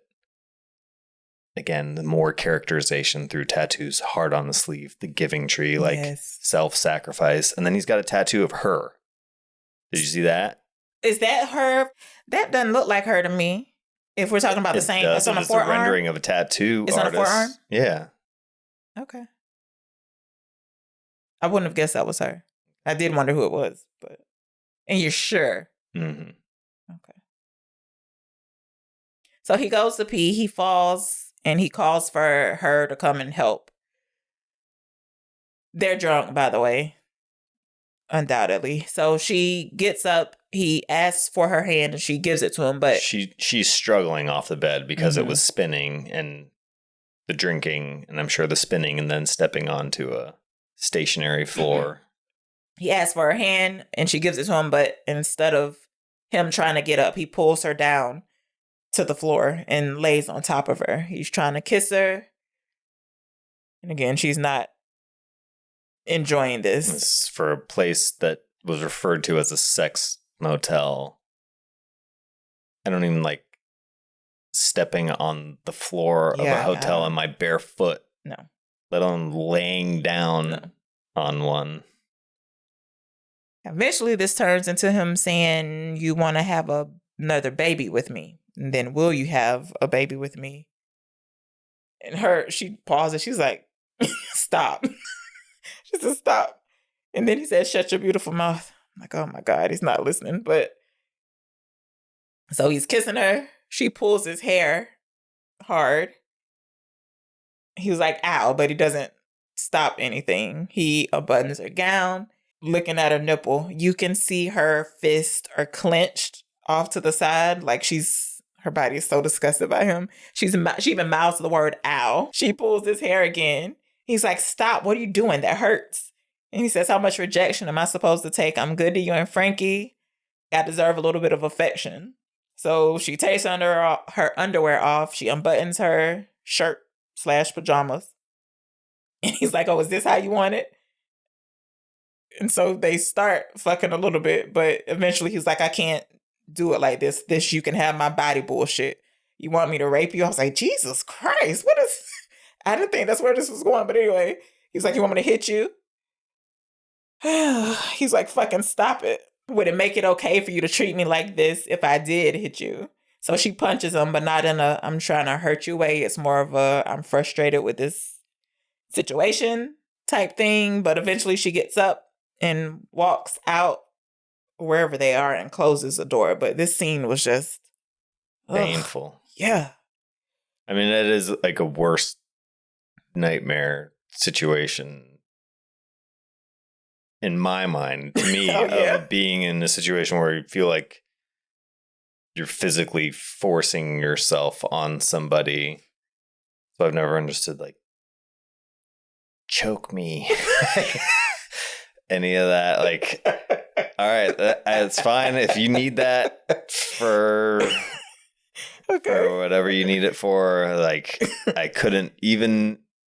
I don't know what it would take or what you would have to say to me to get me to do that. It would be so...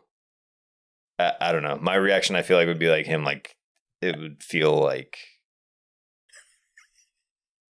something bad was going to happen to me if I did that, if I participated. Oh, God. It wouldn't feel playful. Mm-hmm. So, again, she gets up, she closes the door. He throws something at the door, but it's not super hard. Anyway, she locks it and sits down on the floor, like against the door. And she just has this look on her face like she can't go on. And he's asking to be let out of the wherever. I can understand the setup of the room. Yeah, I guess it's the odd. Bathroom, maybe. I don't know. She locks them in, yeah. And it can't be because she brushes her teeth when we see her again when she gets called in. So I don't know. There's a weird setup in the room, but she has him locked away from the bedroom area and he's banging on the door asking for her to let him out, but she doesn't. We jump back to the past and it's still them hanging out. And it jumps back to them and they're literally running backwards, like racing backwards. Yeah.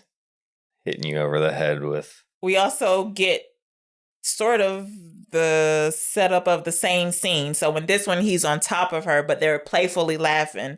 And through that, a button of hers has come undone. And he's buttoning it back up this time.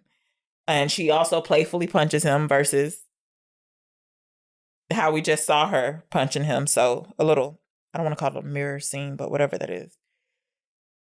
They're kissing in the backseat of a taxi. The cab driver's like, no sex in my taxi. Don't touch her in my taxi. This is like coming into somebody's house. This is my home. They're at somebody's place. I'm guessing it's his. So the disparity, too, because we're watching Mad Men. Yeah. Of how much hooking up in taxis is done on that show. Taxi drivers never saying a word. Or trying to interfere. So they're at somebody's place. They're making out. He takes off her underwear. He goes down on her. She likes it this time around. And she's grabbing his hair. But again, not in a hurtful way like we just saw. We see her in class. Bobby's passing out work. So I'm guessing this is a smaller class. And he's maybe a TA or something. Because otherwise this doesn't make sense to me. Why he's passing out papers. But this again is why the high school confusion and doesn't make any sense. Anyway, he says good job to her. She's ignoring him. We see her in the bathroom. She's taking a pregnancy test. We do not get to see what it says, but by her reaction, this bitch is pregnant. And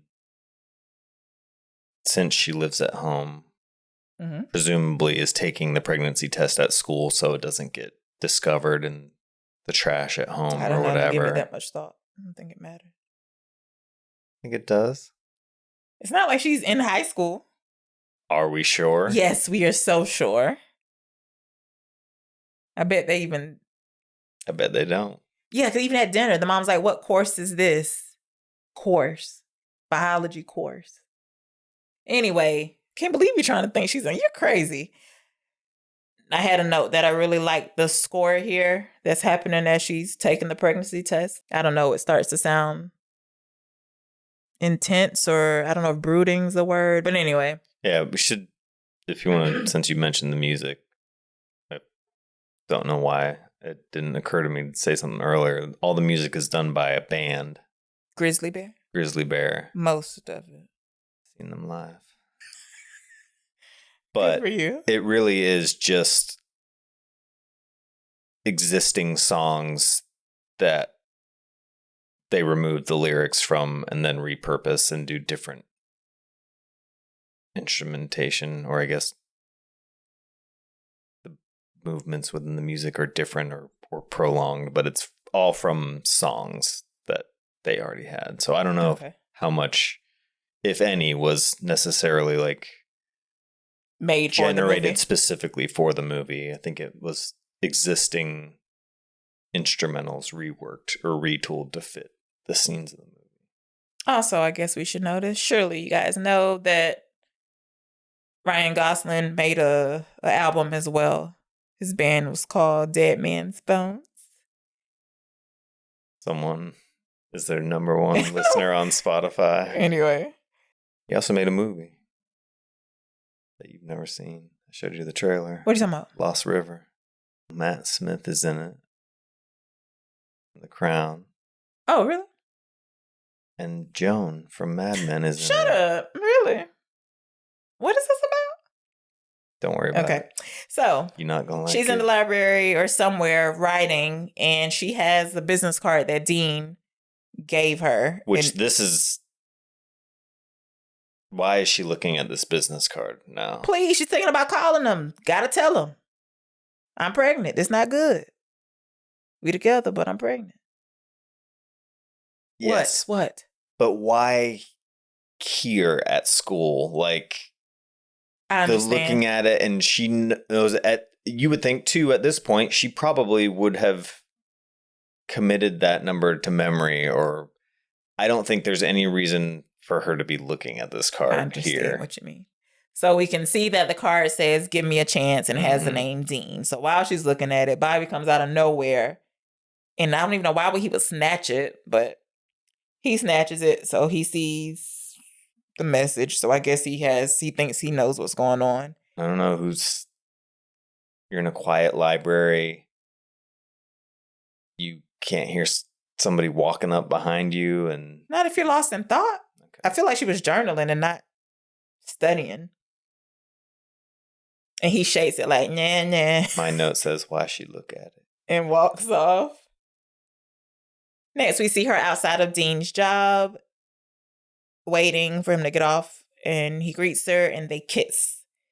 So they're walking along a bridge. Because she's rendered unable to call him because she doesn't have the business card any longer. So she has to go where she physically knows his workplace is. Okay, go ahead. Or she called and said, I'm going to meet you at work. It's not like he's super surprised that she's there. You are really tripping. So they're walking along the bridge, walkway part. I don't know what that's called. And it's really noisy. Like we can hear all the traffic. He asks, what's wrong? I know something's up. I'm intuitive. You're making me feel sick. What's going on? Yeah, so this is the scene that supposedly he was instructed. She's got something To you tell want you, her to tell you, Uh-huh. and she will not tell you. You have to get her to tell you. Yes. So he climbs the fence. Well, and she supposedly was instructed, like, don't tell him no matter what. So yeah, she's hesitant to say he climbs the fence. She's hesitant to say. The way you said that was confusing. You said, she's hesitant to say he climbs the fence. Okay, I understand. She's hesitant to say what she wants to say to him about being pregnant. He's climbing the fence to try to get her to talk. She was like, get down, that's dangerous, just come back. Yeah, he goes up to the top and is straddling it, and this is a bridge over water, not like a bridge over an overpass or whatever. Maybe it's the Brooklyn Bridge. Maybe it's the Philadelphia High School Bridge. We don't know. She eventually says, I'm pregnant. So he hops down and he's like, well, is it mine? I don't know. You don't know? Maybe. Probably not. He's like, what are you going to do? You're going to have it? You're not going to have it? Have you thought about this? I don't know why she's so... I guess because you're just asking question after question, but she just turns around and walks off. He was like, you don't know, when he starts punching the fence. Next, we see her at a Planned Parenthood. I'm guessing because the credit said thanks to Planned Parenthood. She's in the back. They're walking her through. It's an intake for getting an abortion. So the lady's asking her questions, and this is confused to me. Like, they ask, when did you start having sex? How many sexual partners have you had? Do you know which partner you were with, and is that partner supportive to you? Just harvesting data, even back then. I was gonna say what? Well, I'm sure they have a good reason, but I can't. Like, why do you need to know all this? Well, the abortion, you got to answer the questions. Anyway, she says no about the partner being supportive. We get a quick shot of Dean in the waiting room. He's looking uneasy. We're back with her. She's getting local anesthetic. Yeah, he's like bouncing his leg and Yeah. looking nervous, holding his fingers up to his mouth. I don't know if iodine was used somewhere or it's the gel that was for the speculum, but if you look at the doctor's fingertips, it really looked like boo-boo is on his fingertips. I was like, what is happening here? Had to rewind that too. I was like, gloves look bad. Eventually, she starts crying and said, I can't do this. Stop. So they stop. She asks if she can see her friend, but then we don't get to see that. The next thing we see is her walking out of the back. And it's like the first time he's seen her. He's the friend. I know, which makes it sound like he would have came in right when she asked versus her getting dressed and then going out to the waiting room. You understand what I'm saying? Yeah, no, I think she was saying like she wants to leave and see her friend. So they walk outside and we don't get any dialogue, but we're looking at them through the window of the clinic. She's wearing his jacket and he's hugging her, and you can tell she's just letting him know that she couldn't go through with the abortion. We get them on the train. She's in his lap, so he's holding her in his lap, and he says, let's do it. Let's be a family. They hug tighter. She says, you don't have to do this. You know, it's not your fault. He says, I love you. She says, I love you. How much time do we think has elapsed here? Between their relationship? Less than 2 months. What are you saying? Last episode, you was all for like love at first sight. Now you can't believe they love each other? What do you mean last episode I was all for love at first sight? You turned the sunshine of the spotless mind. No, I asked you if you believed in it. And I said absolutely not, but you were arguing like, yeah, I think it's possible. What? You need to go back and listen to it. You don't know what the fuck you're talking about. Think anything's possible. Yeah. Anyway, what's your deal with it being 2 months? What's your problem? You asked how long do I think it's been? What are you getting at? No, I was just asking to establish the timeline in your mind of what you thought. Do you think that that's acceptable, responsible decision making? How many dates do we think they've been on at this point? I don't think they had to get married. Which they don't. They wait. At least 4 more months. Gauging that based on the size of her stomach. Yeah. Anyway, I wouldn't be in this situation. I probably would have went ahead with abortion. So fuck Bobby. Yeah, I don't give a fuck about Bobby and his baby. Bobby's rude as fuck. I definitely remembered it being more. I mean, I would have told Bobby. I don't know. It's a little dicey. He wouldn't want that baby anyway. I would have told him. I remembered it being more of a, not that Bobby raped her, but more of like him kind of What?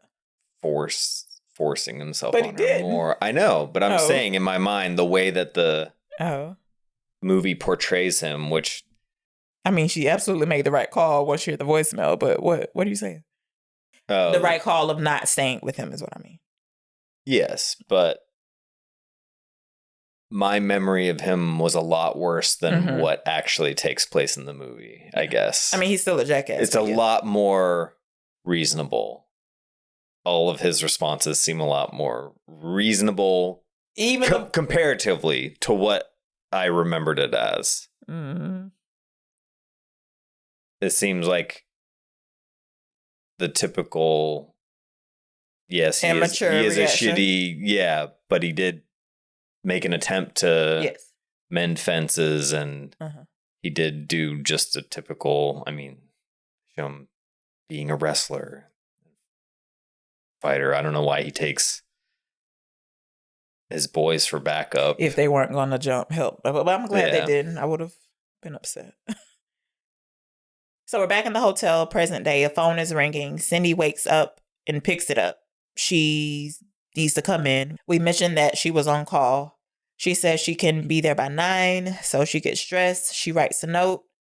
We know that she's 2 hours away at least. Mm-hmm. So she's giving herself like an hour time to like... wake up. Get home, get ready, and come into work. But conservatively, you estimated it's probably 6 a.m. and they probably went to bed really late. So she's probably operating off of no sleep, still drunk. She gets dressed. She writes a note. She opens the door that she had locked between her and Dean. She tiptoes past him, sleeping on the floor, and she leaves a note on the door. And it's too quick to get a real glimpse of it, but I did pause it because I wanted to understand his anger when we see him again. Because I assumed she hadn't told him anything. But the note says, D, got called in. I'll come back later to pick you up. C. So the phone rings. We're still with Dean. So some time has passed. He calls for Cindy, presumably for her to come and pick up the phone. Like, bitch, you pick it up. He's like, I'm going to fucking kill her, I guess, because she's not responding. He picks it up, and it's 11 o'clock wake-up call. He looks around for her, and eventually he finds the note that she left. He calls the front desk, and he asks where the nearest bus station is. We flash back, and I think we're picking up right after her and Dean were on the train or bus or whatever, and she's coming home. This is after she's decided to keep the baby. So she's playing her voicemail. Maybe it's still daytime and he went back to work, or maybe it's the next day.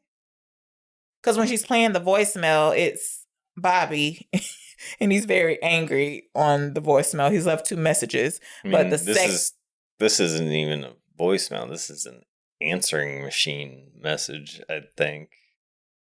Which is still called a voicemail, no? People just call it messages? Yeah. Okay. I don't think anybody called it a voicemail before. Cell phones? Dominance of cell phones. The second one is much ruder than the first, but he says, I've never cussed at a girl in my life. Fuck you. Fuck you, bitch. I'm going to find him and fuck his ass up. I hope he looks so beautiful to you when I'm done. So sounds like she's going to try to warn Dean that maybe this crazy asshole is going to come for him. So she calls his job. We now see Dean. He's at work. He has his headphones on, so he can't hear the phone ringing, but we can. He's moving stuff around. He's moving a pallet of something around. Bobby and 2 friends show up. They get Dean's attention and say they're looking for Dean. And Bobby starts beating him up. He says, your little boy's going to call me daddy from now on. It's like, what kind of... I was like, oh, does he know about the baby? But no, he can't. He can't possibly know. I think he must. No, I don't think Why would he say that? I just thought that was a way to talk shit. Do you know what I mean? No. Yes. Because when he sees her present day, married, do you have kids? Like that, absolutely, he would have mentioned something on the voicemail. I don't think he knows it all. She doesn't. There's no way she told this man that she's pregnant with his baby. Or Ryan Gosling's baby. She has no more contact with Bobby. It is What? incredibly Hard to believe that he would say that. wild to think I just think that's the way he talks shit. her little boy's gonna... Not her little boy, your little boy. That is so... I don't know. A strange thing to say. I agree, but I thought about it. I was like, there's no way she would have told him. Bobby beats Dean up pretty bad. I mean, he sucker punches him in the gut at first, and he is a wrestler. Mm-hmm. But yeah, Dean doesn't get a lick in. No, not at all. Cindy hangs up. She dials back like she keeps trying to call. Finally, after they leave, he's able to get up and he reaches for the phone. We cut back to present day. The woman at the front desk at the place where Cindy works picks up the phone. We get a scene of Cindy with a doctor, and he's telling her she should get an apartment and you can go home on the weekends. You wouldn't have to be lonely. We could hang out and eat dinner together, whatever. And she was like, I thought you wanted me there because I'm good at my job. But it sounds like he just used that as an excuse to try to fuck with her. Yeah, he's making a pass at her. Mm-hmm. We get Dean coming to the front desk, and he asks to see his wife.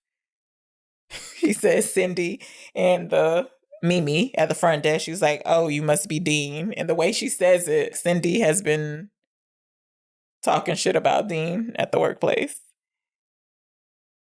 Again, he reads this perfectly. These are other indicators that he is able to understand social cues and that he's not a fucking tone-deaf moron. I don't understand why him crying for a future laugh upset you so much. It's just one thing. I'm not saying just that. There's other stuff. Else? The tigers, the leopard eating off the table. Like, he doesn't... He's just playing with the baby. Yes, but he ignores...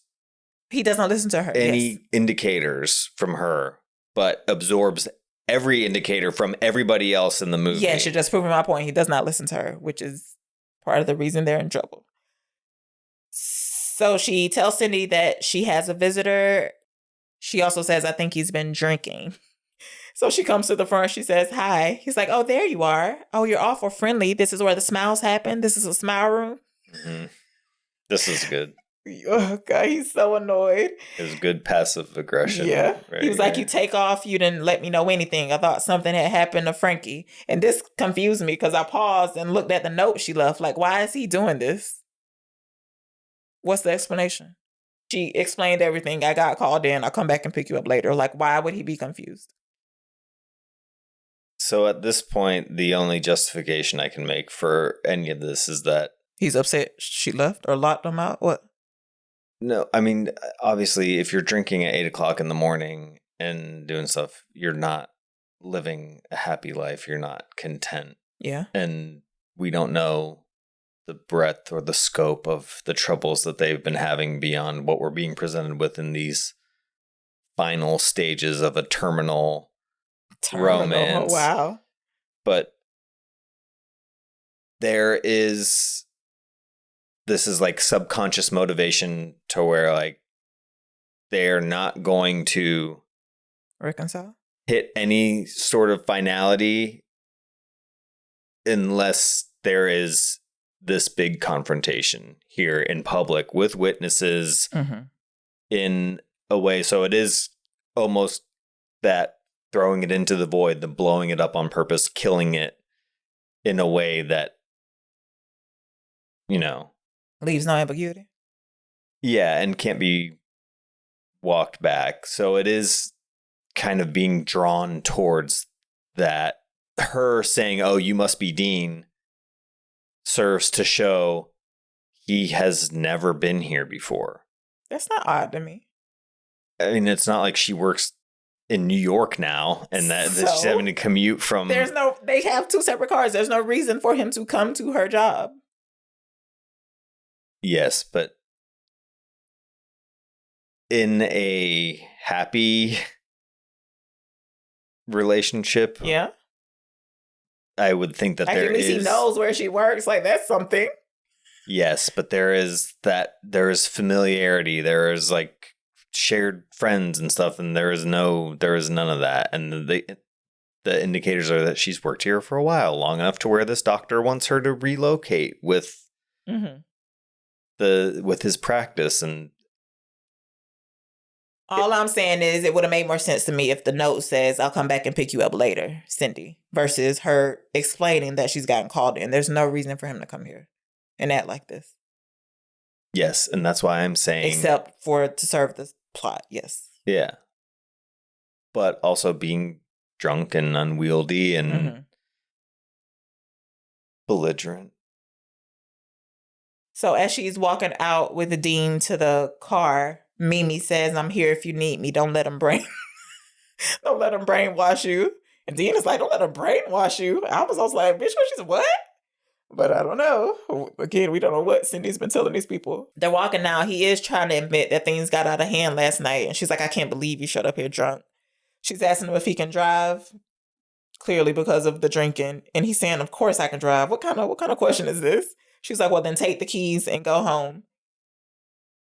And he was like, you don't care if I can drive. You'd love it if I got into an accident. And she was like, yeah, I'd love it. But she's walking off because she's tired of this conversation.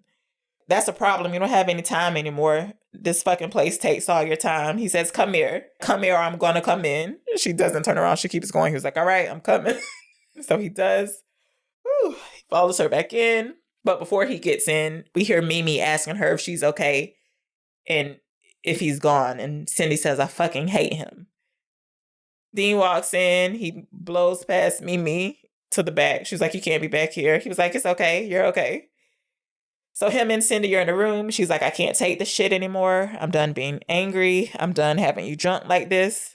She says, don't close the door. He says, I'm closing the door. Don't talk like that. For some reason, she calls out Mimi's name. I guess Mimi is watching them. It's all glass partitions or whatever. And he's like, don't talk to Mimi. Talk to me. I'm so out of love with you. I've got nothing left for you. And he's like, I couldn't drive you crazy unless you loved me. So she's really telling him how it is. And he's just not able to hear. You getting choked up? No. He says, you want to hit me? She says, no, I'm not the bad guy. You are. Then she shoves him in the chest. And he says, if you're going to hit me, hit me. She says, yeah, I'm more man than you fucking cunt. I can never take that word seriously. Like, it's so, I don't say the word. It's so funny to me. Like, it's what a strange insult to me. I don't understand it. I feel like we can't. I've never understood the deep offense that Americans take to it. Maybe it's just from watching English movies and TV and stuff, and it's just so commonplace and almost used. I find it laughable affectionately as much as it is as an insult there. But yeah, I've never understood the severity of it. I don't feel like Americans can say it that much. Can pull it off. Yeah, no. Either as an insult or as a goofy like familiarity. There's something about it that works with an English accent that it sounds appropriate, or Irish or Australian. Anybody but Americans. Yeah, American. It just doesn't, like, male or female. But I still don't understand the taking offense to it. I don't know. I wonder often at what is the origin of that outrage towards that word. There has to be a source. It's incomprehensible. People act like it's, I don't know, the way that it's bandied about for thinking like taking the Lord's name in vain as like a commandment or a tenet of Christianity, of how willy-nilly it's thrown out, like, God damn it, Jesus Christ. What are you saying is on par with the seriousness of that? I'm saying for as holier than thou people can be, especially in modern society, you'd think that would be a more offensive thing to people than saying cunt. Don't know. Yeah, don't get it. He says, don't say that shit about being a man. What does that even mean? So while they're doing this, Mimi knocks on the door. And I don't know what Cindy, I don't understand this part. She's looking at Mimi, so I don't know if she's talking to Mimi or Dean, but she's like, you're scaring us. So he starts pulling shit off the counter. She was like, here, is this what men do? Ooh, I'm a big man. I'm a big man. So eventually the doctor comes in and he asks, what is Dean doing? And Dean's like, who are you? I'm Dr. Feinberg, or whatever his name is. He's like, oh, you're the doctor who's been emailing my wife. He tells him to get out, or I'm going to hit you in 5 seconds. So the doctor's trying to calm everybody down. Dean does start counting down from 5. He gets to 2, and the doctor says, think about your wife, will you? And then Dean decks him. He spits on him, calls him a cunt. What? There's no spitting and cunt. Call him what? So the doctor is knocked out, but not really. He was like, get up. What, you got a glass jar or something? That was really funny. He tells the doctor he's sorry. Then Cindy goes towards the doctor. She apologizes. Then she turns to Dean and she starts hitting him in the chest and face saying, I fucking hate you. She grabs his neck at one point, like choking him. Whew. But that gets broken up. Dr. Feinberg tells Cindy she's fired. That gets Dean upset. He was like, this is between you and me. Don't you fire my wife. The doctor tells him he's going to jail. So Cindy's grabbing him. Let's go, let's go. So they get outside. Cindy's speed walking towards the car and she asks for the keys. Then she tells Dean she wants a divorce. He takes off his ring, but it's a little troublesome because I guess he never takes it off. Then he throws it into the bushes and he gets in the car. I think it was supposed to be like he got balding and out of shape and like stuck on his finger. Or he had a lot of salt last night. Maybe. Yeah, he sticks his whole finger in his mouth to get it to come off. Yeah, so she starts the car and she's barely reversed and he opens the door immediately and gets out. And she's like, where are you going? He starts searching in the bushes for his ring. She gets out and watches him for a few seconds. Then she helps him look for it. And while he's looking, he yanks some wildflowers out of the ground while he's looking. And that gives us the transition back to a flashback of him carrying flowers as he's walking towards Cindy's house. And this is after he's been jumped. He has bruises on his face. So he's meeting her parents for the first time. Yeah, he's got a broken nose. His face is all swollen. Can you not put nothing on do they not put nothing on your nose if it's broken? So they're sitting around the dinner table with the parents. Is the grandma there? I'm pretty sure. Yeah. We'll say yeah. So the dad says, Cindy doesn't usually bring her boyfriends home. This must be pretty serious. Dean says it's serious for me. They're just asking Dean questions. We learned that his parents aren't together. When he was 10, his mother and father decided it wasn't going to work out. We learned that he didn't graduate from high school, that his dad is good at all kinds of instruments. Yeah. But he's a janitor. So after dinner, Cindy leads him upstairs. He says, I'm not good enough for you, but nobody is. So as long as the job is open, I like to take it. He tells her that he has a present for her, and it's a CD he's burned. And so he says...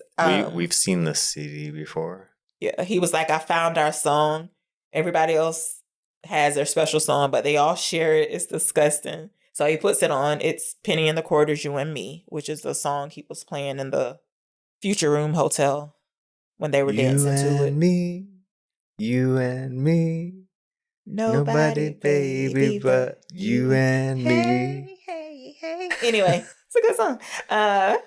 So he's singing along with the song. They're making out. He takes off his shirt. So I'm guessing they're about to hunch in her room while everybody's home. Strange. Grandma's listening at the door, sitting in her wheelchair. Strange. It's present day. They pull up in their minivan to her dad's house. Her dad, we know, is Rawls from The Wire. Yeah. Just throwing that in there. So Cindy gets her bag out of the car. So I'm guessing this is just the bag that they took to the Future Room Hotel. Frankie runs out to greet them, and she gets to Cindy first. Cindy's trying to hug her, and she tries to hug her for a longer time, but Frankie immediately hops down and runs to Dean. You can tell she's a daddy's girl. Grandpa's on the porch. He asks Cindy if she's okay. She tells him that she doesn't want to talk to him and goes into the house. We see Dean picking up Frankie, and he's kissing her. He tells her he can't play right now. And he passes her off to the grandpa. The grandpa asks what's going on. Dean doesn't answer him either. He goes into the house. Grandpa tells Dean to leave Cindy alone, but again, Dean ignores him, and Dean locks the door behind him. And we get the grandpa saying, yeah, My oxygen's inside. You can't lock me out of my house. Lock me out of my own house? We see Cindy in the kitchen getting a glass of water, and Dean comes in. He's telling her it's not just us. We got to think about Frankie. She says she is thinking about Frankie. He says, no, you're not. And she says, I can't do this anymore. And he tells her she's just thinking about herself. You want her to grow up in a broken home. They're both crying. She was like, well, I don't want her to grow up in a home where her parents treat each other like this. Dean starts banging the wall a little bit out of frustration, and he's saying he's sorry. And again, she says, I can't do this anymore.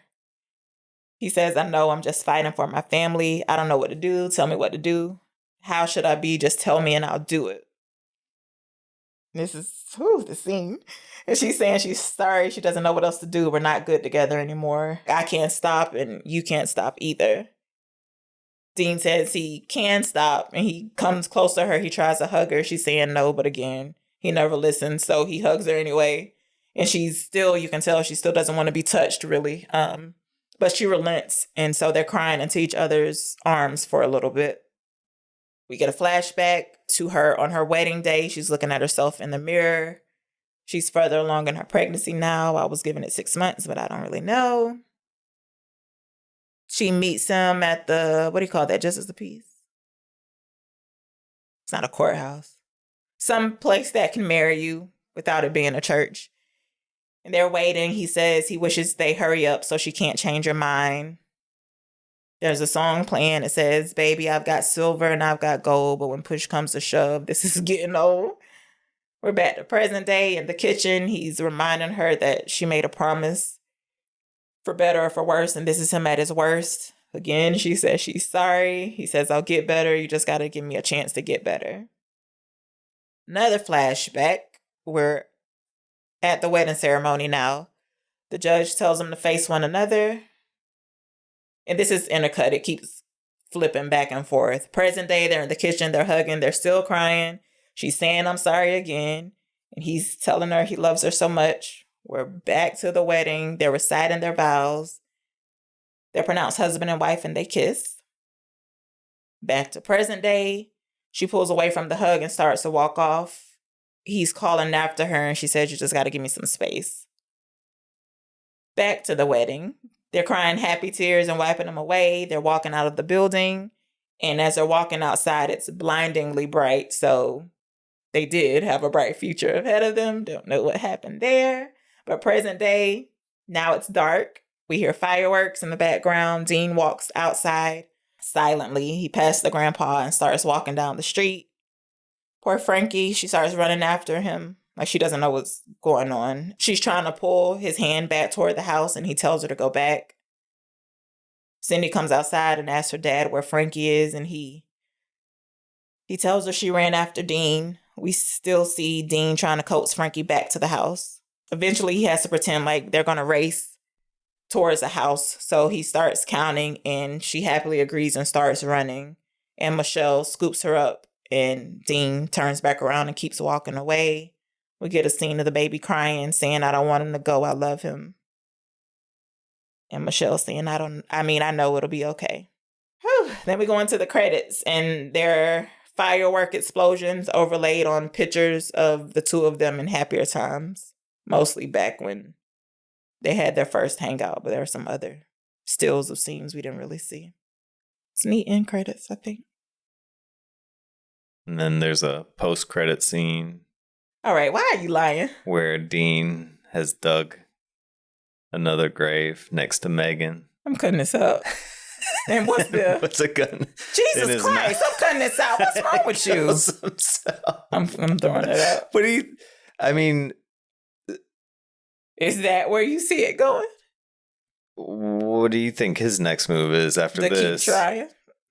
To keep trying what? Reconcile with her? Yeah, he's going to try to get... Maybe he'll try to get sober. He don't think he has a drinking problem. So you're thinking maybe this isn't the end. They don't show him drink anything in the early stages of their relationship. Yeah, so this...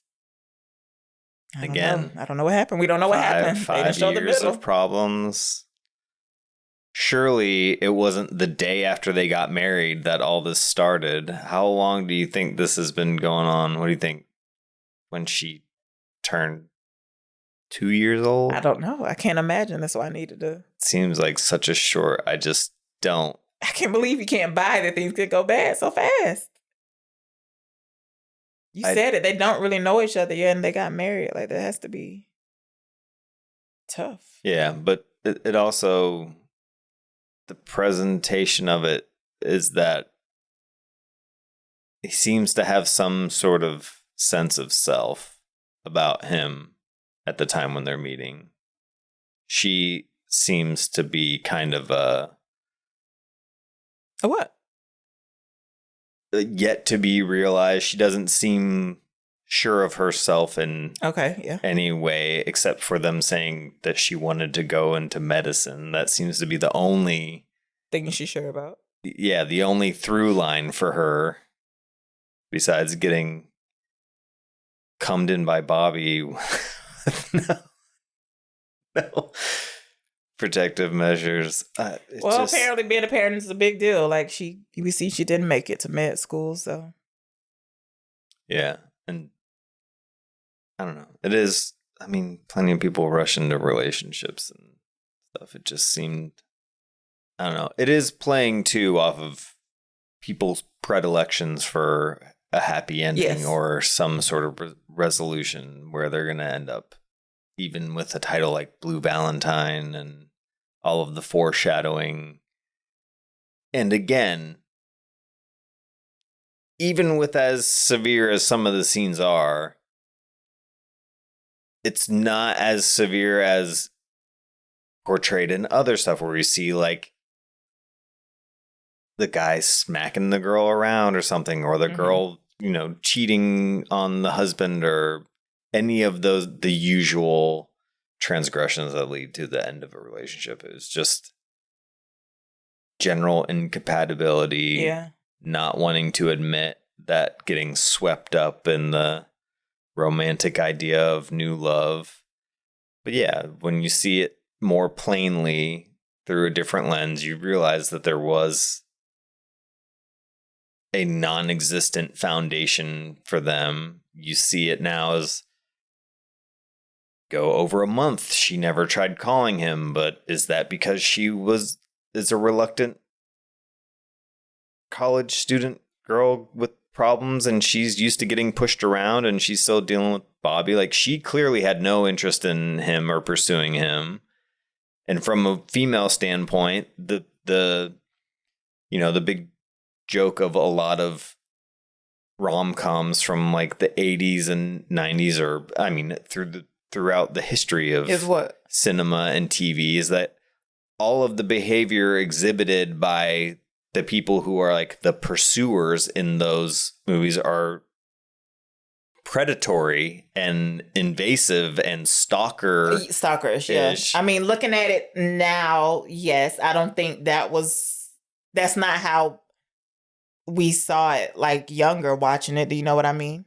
It was just like, oh, the dude is being persistent. Now it looks like, dang, he's really annoying. Like, take no for an answer. Is that what you mean?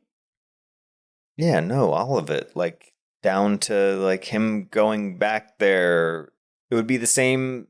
I mean, it's not, because he went 2 hours away back to where he knew the grandma was on the hopes of potentially running into her again. But say if he knew where she worked at some restaurant, he and would went absolutely there have popped up to get, again, to where she's tending bar or waiting tables or something, or working as a cashier. And I don't know, that idea of the pursuit and him offering her an alternative to staying with Bobby or having Bobby. I mean, what if he's not in the situation at all? You think she would have went through with the abortion and still? If who wasn't in what situation at all? What? If Dean wasn't in the situation at all, would she have gone through with the abortion? Yeah. I don't know. Or she would have had Bobby's kid. I think she would have had it with whether or not Dean was around or not. Brittany scale. So the Brittany scale is a playful rating system we use based on common terms that I use to describe a variety of things. These terms were noticed by Brendan, so here they are. From worst to best: bad, okay, regular, decent, and good. For me, this film gets a good. What about you? What? Why are you so shocked? I am astonished. I told you the thing I liked the least was the forced theme voiceovers. That's not a lot to dislike. The forced theme Yeah. voiceovers. When he's talking to the coworker about men are more romantic, and when she's talking to her grandma, how do you know when you're in love? Those are the worst parts for me, and they weren't that bad. So why are you so shocked? I don't know. I feel like you were espousing some of the same differences. I heard your complaints, and I was like, oh, I can see how you say that. And I had maybe a small scene to support two things you said. And you were also said the thing like, this different when you were watching it. I told you what I meant by that. I meant I couldn't see their real problems. Now that I'm older, I'm like, I can pinpoint, oh, he's childish. Oh, she looks at him like he wasted his potential. She feels like she has wasted potential. They just had a baby together too early.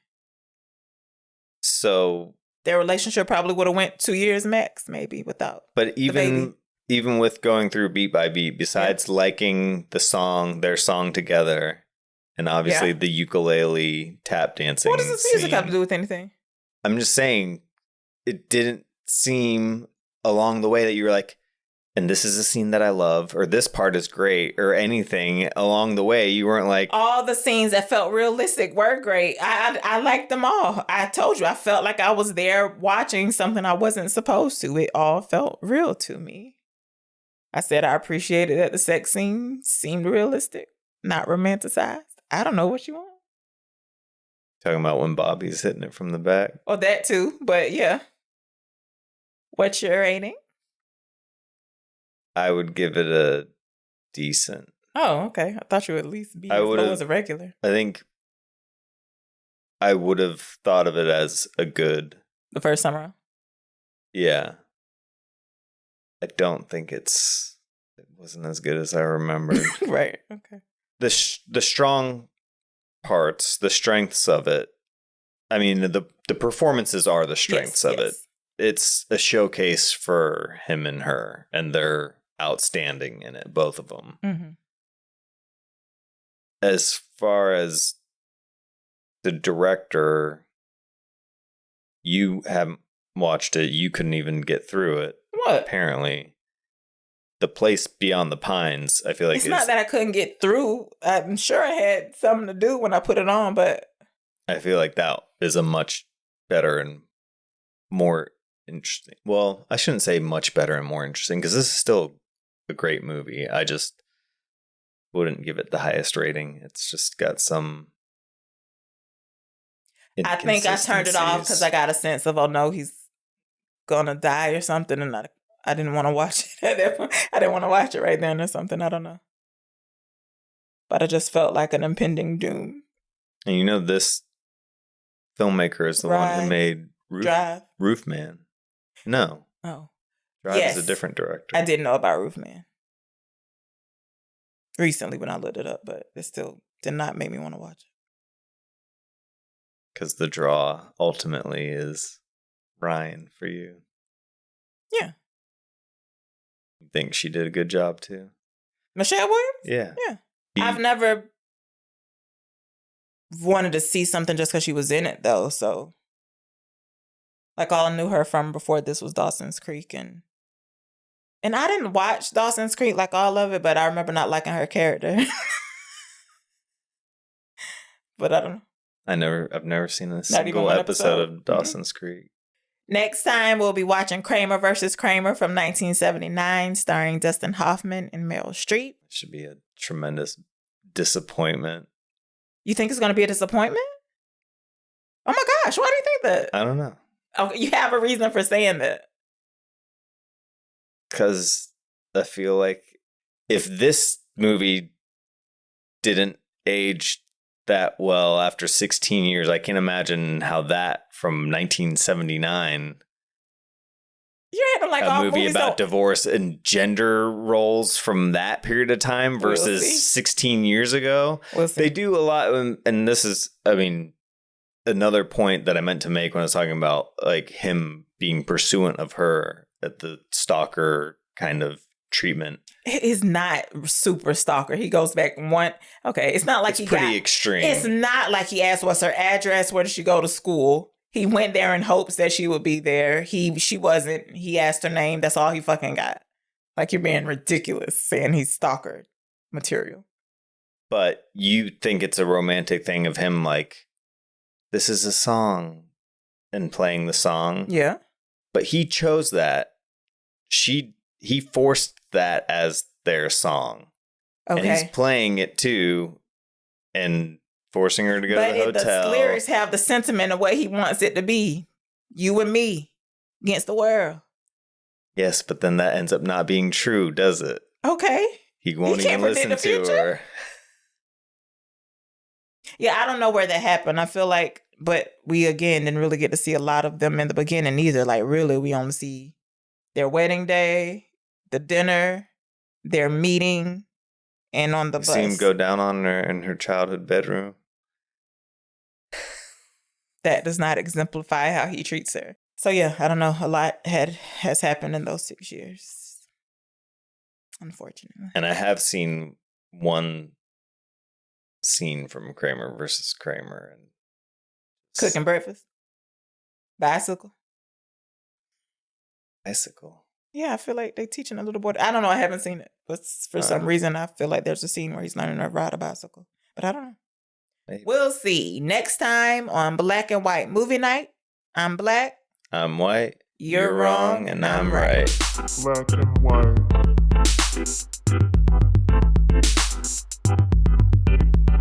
Black and white.